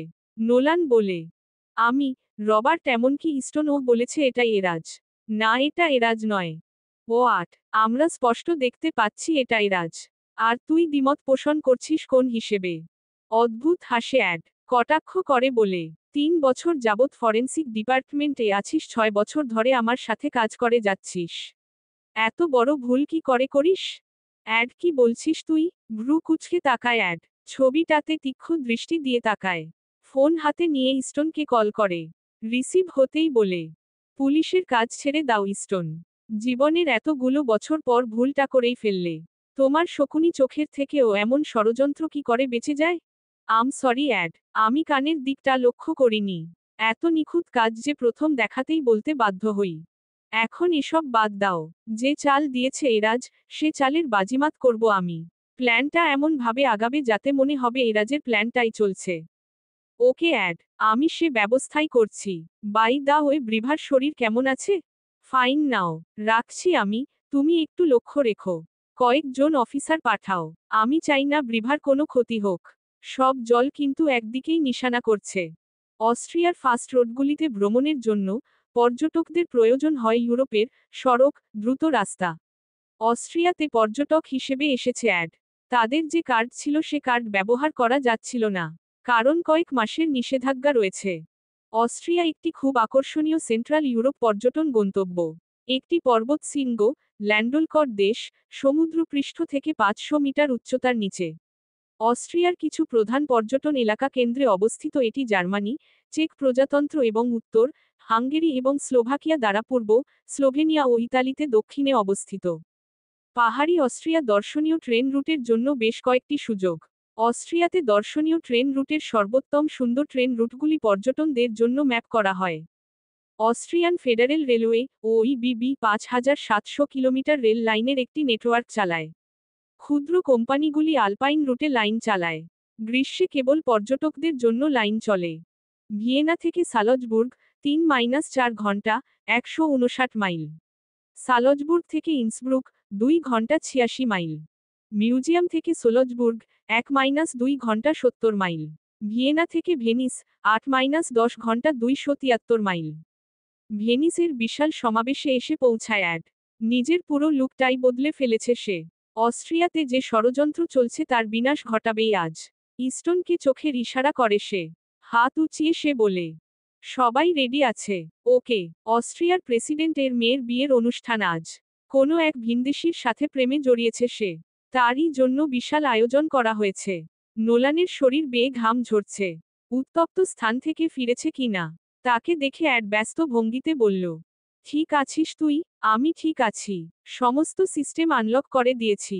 প্রচণ্ড পাওয়ার দ্বারা লক করা ছিল, যার কারণে তাপমাত্রা মাইনাস থেকে 40 হয়ে গিয়েছিল। রিল্যাক্স কর তুই। সমাবেশ শেষ হওয়ার পূর্বেই ক্যামেরন এর মুখোশ খুলে যাবে। সব পরিষ্কার হয়ে যাবে। তবে কোনোভাবে প্রিন্সেস হেনরি ক্যামেরনকে মেনে নিলে? আকস্মাৎ প্রশ্নটি তালগোল পাকিয়ে দেয়। সামান্য চিন্তাগ্রস্ত হয় অ্যাড। কিছুক্ষণ পর অতিশয় শীতল কণ্ঠে জবাব দেয়, প্রিন্সেস হেনরির দ্য ডিকশনারির কথা ভুলে গেলি? সেখানে স্পষ্ট লেখা কারো মন নিয়ে খেলার একমাত্র শাস্তি মৃত্যু। সেখানে নিজের মনকে নিয়ে খেললে শাস্তিটা নিশ্চয়ই কমে যাবে না। প্রিন্সেস হেনরি ডাফার তাকে শাস্তি দিবেন বলেই আমার বিশ্বাস। কথাটা বলেই থামে অ্যাড। খ্যাক করে কেশে আবারও বলে, আমার ইচ্ছে হচ্ছে সোজা শুট করে দিতে। এ ধরনের বিশ্রী মানসিক বিপর্যস্ত সম্পন্ন মানুষ কখনো ঠিক হবে না। ঝরা হাসে নোলান। ইস্টন ফাইল হাতে চলে আসে। নোলানের দিকে ইশারা করে বলে, আমি যা বলছি সবাই শুনো। সমাবেশ হয়ে গেলে অনেকেই আগ্রহ হারাবে। তাই আমি চাচ্ছি এখনই সমস্ত কিছু সামনে নিয়ে আসতে। এখন কি কাজটা করা উচিত হবে ইস্টন? অতি চালাকের গলায় দড়ি নোলান। বিষয়টা যদি এমন হয় তাহলে নিশ্চয়ই চালাকির ফল পাবে ক্যামেরন ওরফে এরাজ। রবার্ট কথার ফাঁকে বলে, স্যার এরাজ নয় আরাজ। কয়েকবার উচ্চারণ করে সে। তবে বারবার এরাজই বের হচ্ছে। এদের কাণ্ডে বিরক্ত হয় অ্যাড। খানিকটা দূরে সরে গিয়ে লক্ষ্য রাখে। কাঙ্ক্ষিত ব্যক্তিটির দেখা নেই। হাজার হোক প্রিন্সেসের উঠবি বলে কথা। নোলান এদিকে আয়। এই দেখ ডেভিড পর্দার পেছনে লুকিয়ে আছে। ছবি এডিটের কারণে ডেভিডকে দেখতে এরাজের মতোই লাগছিল। ইউ আর রাইট অ্যাড। তোর বুদ্ধি সত্যিই অসাধারণ। আমি কাজে ফোকাস করব। কেউ বিরক্ত করবি না। সবাই লক্ষ্য রাখো কখন সমাবেশ শুরু হবে। Okay. Best of luck Ed. নিজের খেয়াল রাখিস। 1-2-3 করে কাউন্ট করে অ্যাড।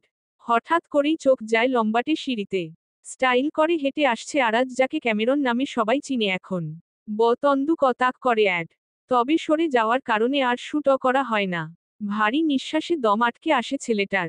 বিভার মায়াবী মুখটা ভাসে দু চোখে। সমাবেশ শুরু হয়ে যায়। অ্যাড চাইছিল যে আরাজের মাথায় শুট করে দিতে। যদিও সেটা অনুচিত হতো। নোলান বহু কষ্টে অ্যাডকে থামিয়েছে। আপাতত স্থির অবস্থায় আছে অ্যাড। ইস্টন সিস্টেম ডাউন করার কাজ করে যাচ্ছে। সমাবেশের মধ্যে খানেই আরাজের ভিডিও চলে আসবে। যে ভিডিওতে স্পষ্ট স্বীকারোক্তি দিচ্ছে প্রিন্সেস হেনরিকে বিয়ে করে রাজত্ব কায়েম করাই তার লক্ষ্য। এই ভিডিও ফুটেজ কালেক্ট করতে $1 মিলিয়ন খরচ হয়েছে। এতে কিচ্ছু যায় আসে না ওর। বিভাকে সত্যের মুখোমুখি করাই ওর লক্ষ্য। আরাজ আর প্রিন্সেস হেনরি পাশাপাশি দাঁড়িয়ে আছে। মাঝে মাঝে হাসছে তারা। অ্যাডের ঠোঁটের কোণে তাচ্ছিল্য ফুটে ওঠে। একটু পরই সব রহস্য উন্মোচন হয়ে যাবে। নোলানের দিকে তাকাতেই নোলান মাথা ঝাঁকায়। ধীর কণ্ঠে কাউন্ট করে সে। 10, 9, 8, 7, 6, 5, 4, 3, 2, 1। সমাবেশ স্টেজের বিশাল টেলিভিশন স্ক্রিনে ভেসে ওঠে আরাজের ভিডিও। কয়েক হাজার মানুষের মুখ হা হয়ে যায়। পুরোপুরি বুঝতে পারে না কেউই।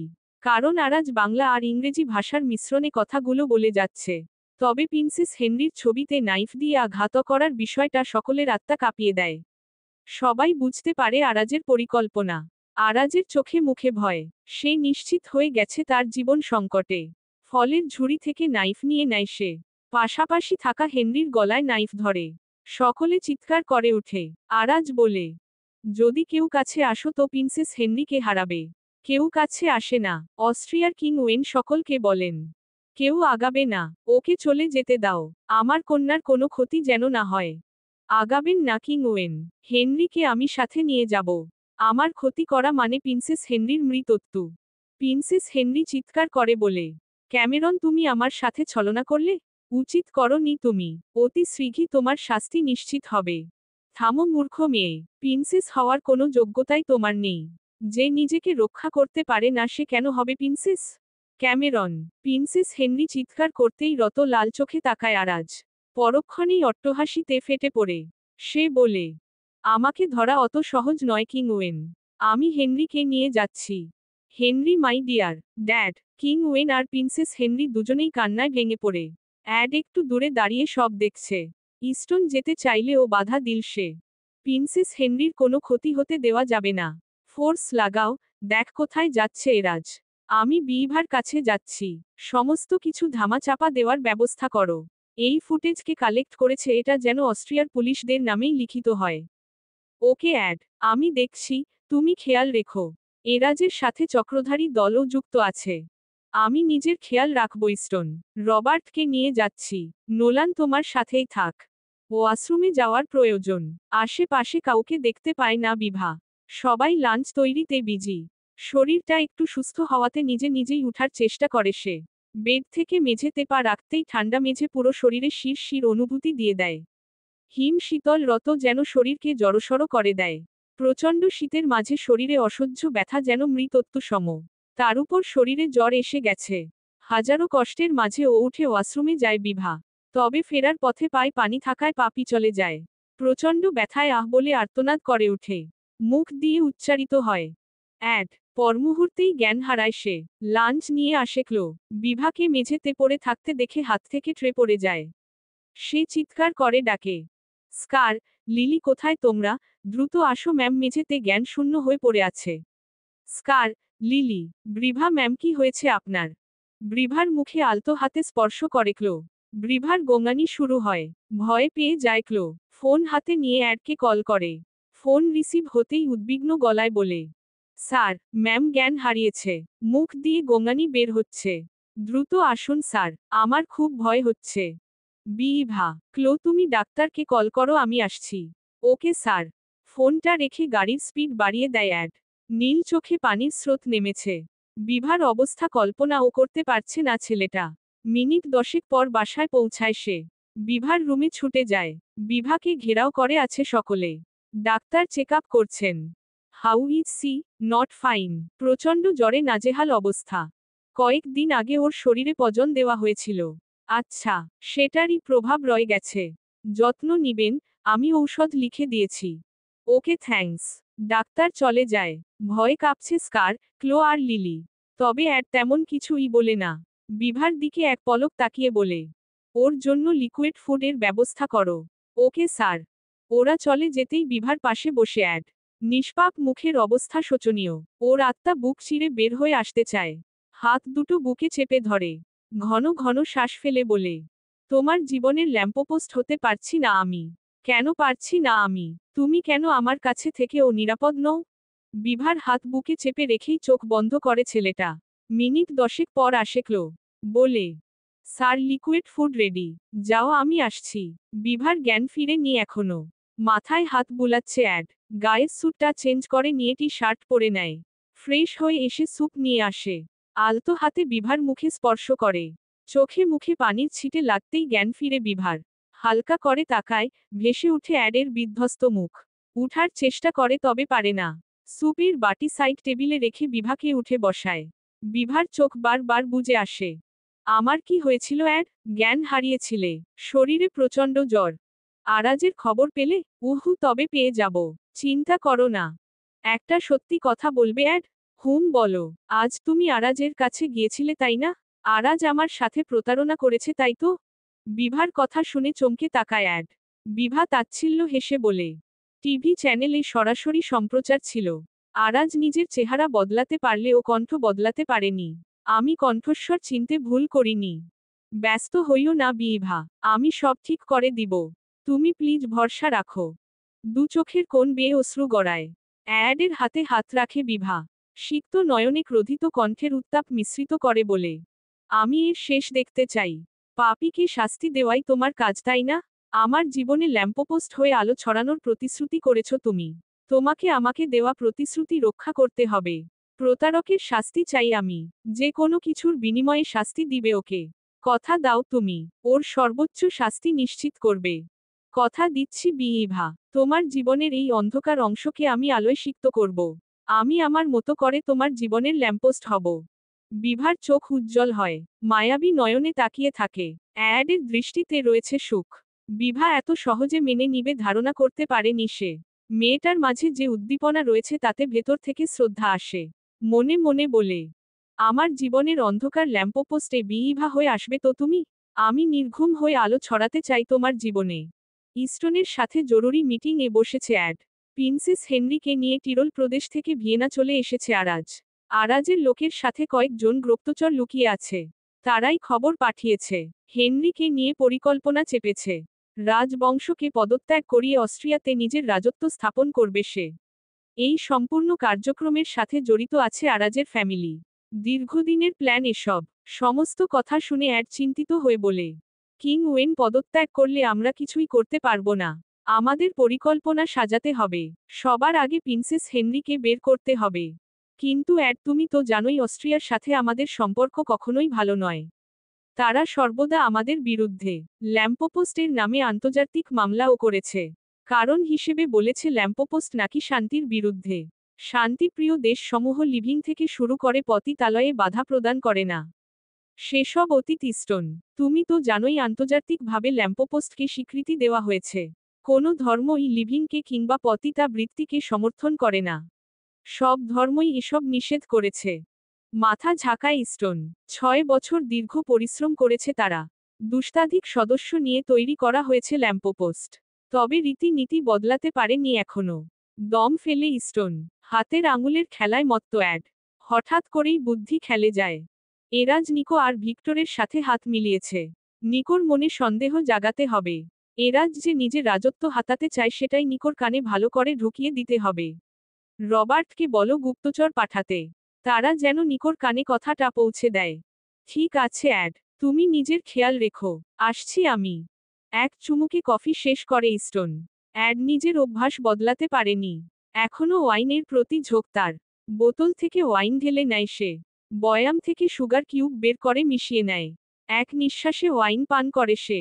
নেশাক্ত চোখে বলে, তোমাকে ভালোবাসি বিভা। দুদিন যাবৎ বাসায় ফিরতে পারেনি অ্যাড। ফোনে খোঁজ নিয়েছে সে। ক্লো জানিয়েছে বিভার শরীর এখন সুস্থ। একটু আগে কল করেছিল বিভা ঘুমিয়ে আছে। আবারও কল করে ছেলেটা। ওপাশ থেকে ক্লো বলে, good evening sir. Good evening Chloe. Bibha কি এখনো ঘুমিয়ে আছে? নো স্যার, ম্যাম ট্রেরেসে বসে আগুন পোহাচ্ছে। ফোনটা বিভাকে দাও। বিভাকে ফোন দিয়ে চলে যায় ক্লো। বিভা লম্বা করে শ্বাস নেয়। কেমন আছো অ্যাড? ভালো আছি। তোমার শরীর কেমন? ভালো। আরাজের থেকে সাবধানে থেকো প্লিজ। তোমার ক্ষতি করার জন্য পাগল হয়ে যাবে শতা নটা। চিন্তা করো না বিভা, সমস্ত কিছু ঠিক করে দিব। তুমি নিজের খেয়াল রেখো। ঠিক মতো খাওয়া দাওয়া করো। তোমার কি কষ্ট হচ্ছে? কষ্ট হওয়ার মতো কিছু ঘটেনি। আরাজ নিজের কার্যসিদ্ধির জন্য আমাকে ব্যবহার করার চেষ্টা করেছে। নারী শরীরের লোভ সামলাতে পারেনি। কথাটা প্রচণ্ড আক্রোশে বলে বিভা। ওপাশ থেকে চাপা দীর্ঘশ্বাস বেরিয়ে আসে। নিজেকে ধাতস্থ করে নিয়ে বিভা বলে, তুমি নিজের খেয়াল রেখো অ্যাড। আমার ভিনদেশী বন্ধুর ক্ষতি আমি মেনে নিতে পারবো না। আচ্ছা খেয়াল রাখবো। আর শোনো আমি বিডিতে লোক পাঠিয়েছি তারা তোমার পাসপোর্ট সহ সব অ্যাকাউন্ট ওপেন করে দিবে। আর তোমার ড্যাডের খবরও নিবে। ধন্যবাদ অ্যাড, তোমার কথা সব সময় স্মরণ হবে আমার। ফ্লাইটে করে ভিয়েনা চলে এসেছে অ্যাড আর নোলান। রবার্ট দুদিন আগেই সেখানে এসেছে। সমস্ত প্ল্যান মাফিকই কাজ চলছে। নিকোর মনে সন্দেহ বীজ বপন হয়ে গেছে।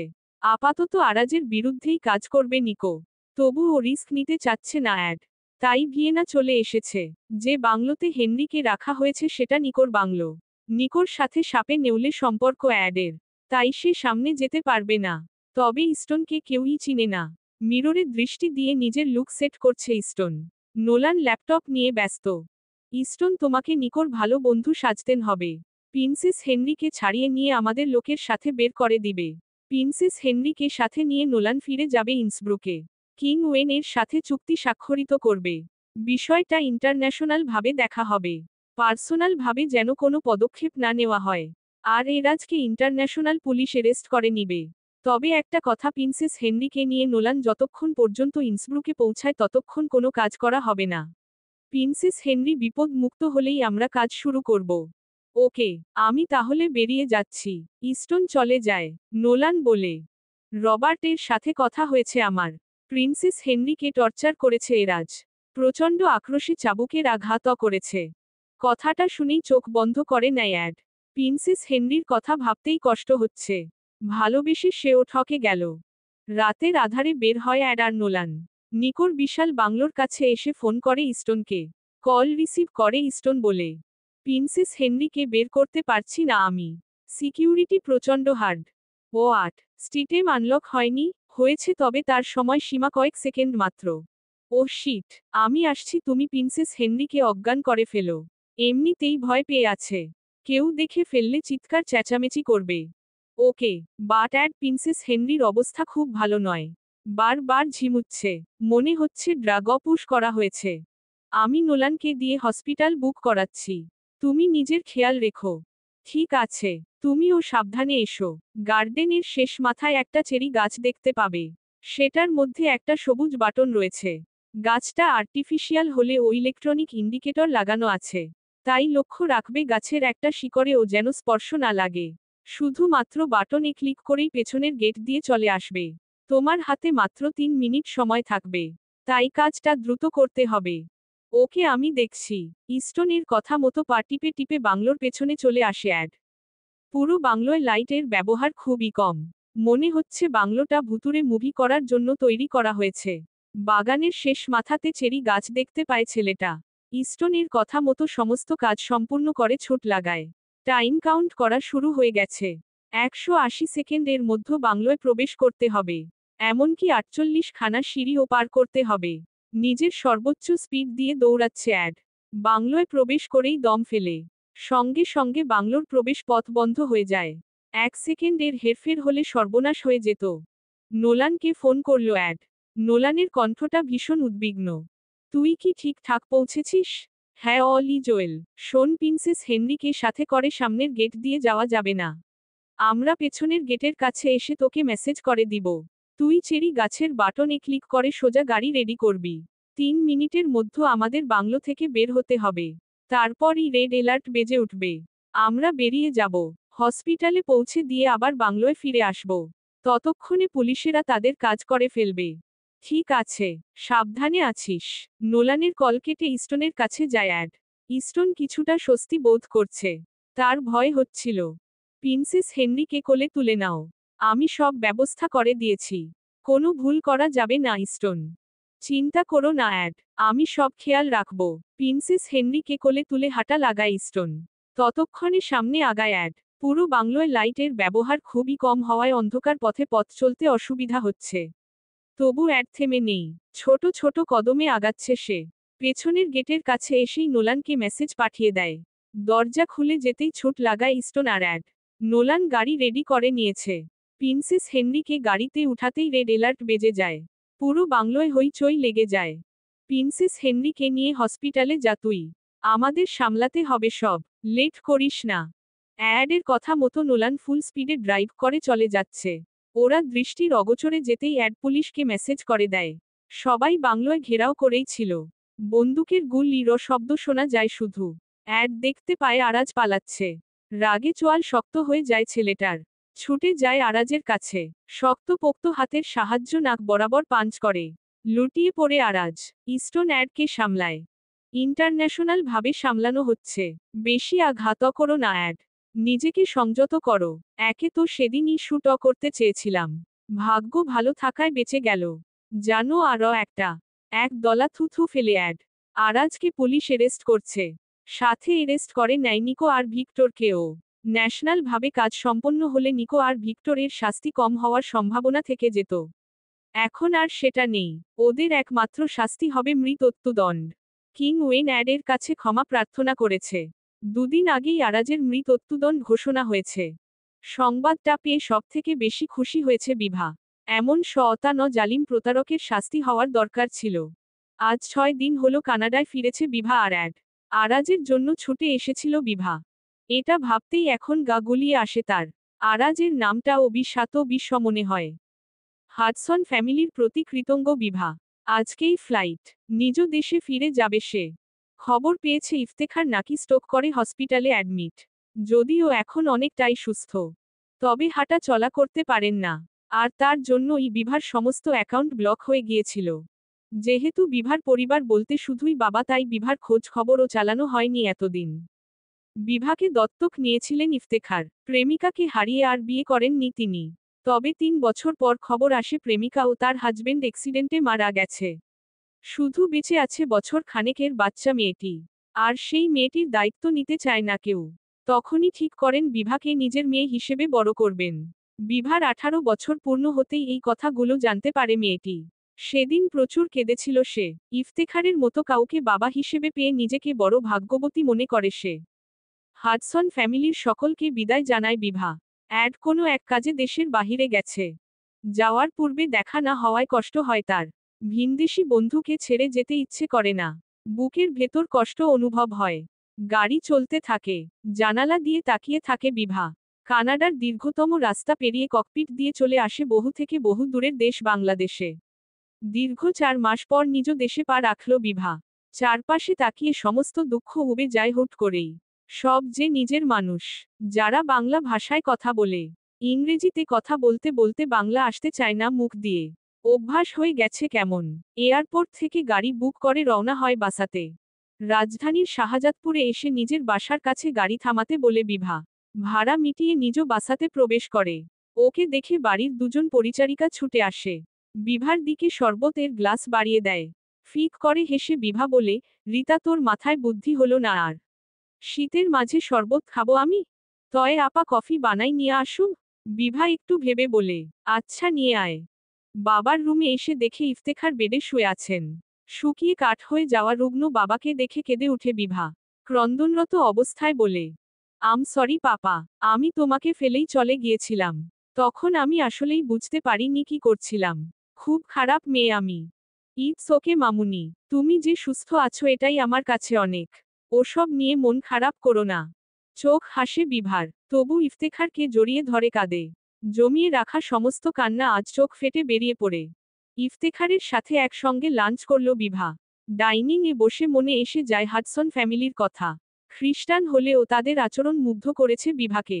এদের সাথে কাটানো সময়গুলো মনে হতেই মুখে হাসি ফুটে ওঠে। মেয়েকে হাসতে দেখে ইফতেখার বলেন, হঠাৎ হাসছিস কেন মা?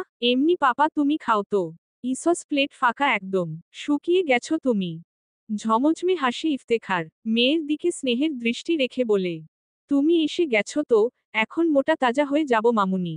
হুমম খাও এবার। হাসি ঠাট্টার মাঝেই লাঞ্চ শেষ করে বিভা। এভাবেই কেটে যায় 2টা মাস। হাডসন ফ্যামিলির সাথে কথা হলেও অ্যাডের সাথে কথা হয়নি। সারাক্ষণ মনমরা করে থাকে বিভা। আজ বিভার 23তম জন্মদিন। ইফতেখারের শরীর ভালো না থাকায় তেমন কোনো আয়োজন করা হয়নি। প্রতি বছর এতিম শিশুদের বাসায় দাওয়াত করে খাওয়ানো হয়। এবার তেমন কিছুই হলো না। বিভা ঠিক করল এতিমখানায় যাবে।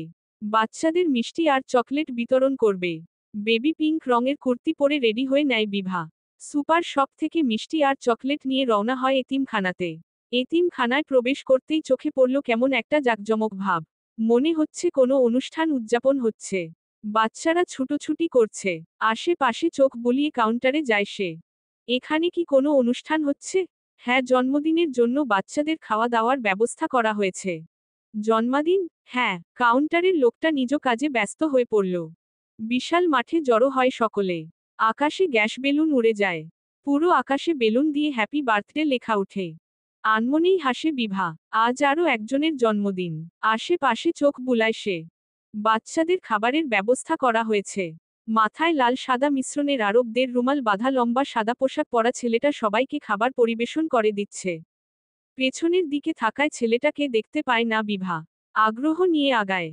কোথা থেকে একদল আরবিয়ান পোশাক পরা বাচ্চা ছেলেরা এসে জড়ো হয়। হারিয়ে যায় লম্বাটে ছেলেটি। ব্যস্ত হয় বিভা। ছেলেটাকে দেখার জন্য মন অস্থির হয়ে পড়েছে। চকলেট আর মিষ্টি কাউন্টারে জমা দিয়ে পুরো এতিমখানা হন্তদন্ত হয়ে ছুটে। কোথাও সেই ছেলেটির দেখা মিলে না। রাত প্রায় 8টা বেজে যায়। শুভ্র পোশাকের ছেলেটির আশায় থাকে বিভা। অথচ পায় না। একদল বাচ্চা এসে বিভাকে ঘেরাও করে। এতটাই চিন্তামগ্ন যে বিভা বাচ্চাগুলোকে লক্ষ্য করে না। একটা ছেলে এসে বিভার উড়োনা ধরে টানে। চমকে তাকায় বিভা। খিল খিল করে হাসে ছেলেটা। আশেপাশে এতগুলো বাচ্চা দেখে অপ্রস্তুত হয়ে যায়। একটু হাসার চেষ্টা করে বলে, কিছু বলবে তোমরা? সবাই একযোগে বলে উঠে, শুভ জন্মদিন আপু। প্রচণ্ড অবাক হয় বিভা। বাচ্চাগুলো জানল কি করে আজ তার জন্মদিন? অবাকের সহিত তাকিয়ে থাকে বিভা। বাচ্চাগুলো একটার পর একটা গিফট আর ফুল দিয়ে চলেছে। বিভার অবস্থা আকাশ থেকে পড়ার মতো। গিফটগুলো সাইডে রেখে হন্তদন্ত হয়ে ছুটে সে। কোথাও কোনো নিশানা খুঁজে পায় না। সে নিজেও জানে না কার আশাতে ছুটছে। শুধু মনে হচ্ছে একটা অনুভূতি আশেপাশে অবস্থান করছে। রাত 10টার দিকে ভগ্ন হৃদয় বিভার মুখটা ছোট হয়ে যায়। নিভৃতে চোখ থেকে দুফোঁটা অশ্রু গড়িয়ে পড়ে। যাওয়ার জন্য হাঁটা লাগাতেই পেছনে থেকে কারো ডাক কানে আসে। থমকে যায় সে। আরবিয়ান পোশাক পরা ছেলেটি দাঁড়িয়ে আছে। ছুটে যায় বিভা। ছেলেটির কাছে এসে ঘন ঘন শ্বাস নিয়ে বলে, কে? কে তুমি? পেছনে ঘুরে ছেলেটি। বিভার চোখ ছলছল করে উঠে। তার সামনে দাঁড়িয়ে আছে অ্যাড। মুখে হাত দিয়ে কান্নায় ভেঙে পড়ে বিভা। হঠাৎ করেই জড়িয়ে ধরে অ্যাডকে। অ্যাডের চোখে মুখে হাসি ফুটে উঠে। সে মুসলিম ধর্ম গ্রহণ করেছে। নিজের স্বভাব বদলানোর চেষ্টায় আছে। বিভাকে নিজের জীবন হিসেবেই চায় এখন। বিভার থেকে একটু দূরে সরে যায় অ্যাড। পর পর কয়েকবার কিছু একটা উচ্চারণ করে। ভ্রুকুটি করে তাকায় বিভা। পকেট থেকে লাল টকটকে গোলাপ বের করে বিভার দিকে বাড়িয়ে দেয়। চমকে তাকায় বিভা। খাঁটি বাংলা ভাষাতে ছেলেটা বলল, আমি তোমাকে ভালোবাসি বিভা। তুমি কি আমাকে বিয়ে করবে? পরিশিষ্ট, একটু আগে আল জাবির সাদ অর্থাৎ হাডসন অ্যাডের সাথে তানমির বিভা এর বিয়ে সম্পূর্ণ হয়েছে। ইসলাম গ্রহণের পর অ্যাডের নাম বদলে আল জাবির সাদ রাখা হয়েছে। হাডসন ফ্যামিলি সাদরে গ্রহণ করেছেন বিভাকে। ছেলের ধর্ম ত্যাগে ও কোনো প্রশ্ন করেননি। বিভার পাশাপাশি দাঁড়িয়ে আছে সাদ। বাংলা ভাষা রপ্ত করতে পারেনি সে। তবে শেখার চেষ্টা করে যাচ্ছে। খোলা পরিবেশের চারপাশ জুড়ে রয়েছে শুধুই ল্যাম্পপোস্ট, যেগুলো নির্ঘুম হয়ে আমাদের পথ দেখায়। সাদ এগিয়ে গিয়ে ল্যাম্পপোস্টের আলো নিভিয়ে দিল। তারপর বিভার হাত দুটো মুঠো বন্দি করে চিৎকার করে বলল, ভালোবাসি বিভা। আমার আলোহীন জীবনের আলো হওয়ার জন্য ধন্যবাদ। সৃষ্টিকর্তার কাছে প্রার্থনা শেষ দিন অবধি যেন এভাবেই চলতে পারি। আমি তোমার জীবনের ল্যাম্পপোস্ট হয়ে আর তুমি আমার জীবনে আলো হয়ে। মৃদু হাসে বিভা। সন্তপর্ণে মুখ লুকায় সাদের বুকে। সত্যিই ভালোবাসা সুন্দর যদি মানুষটি সঠিক হয়। সমাপ্ত।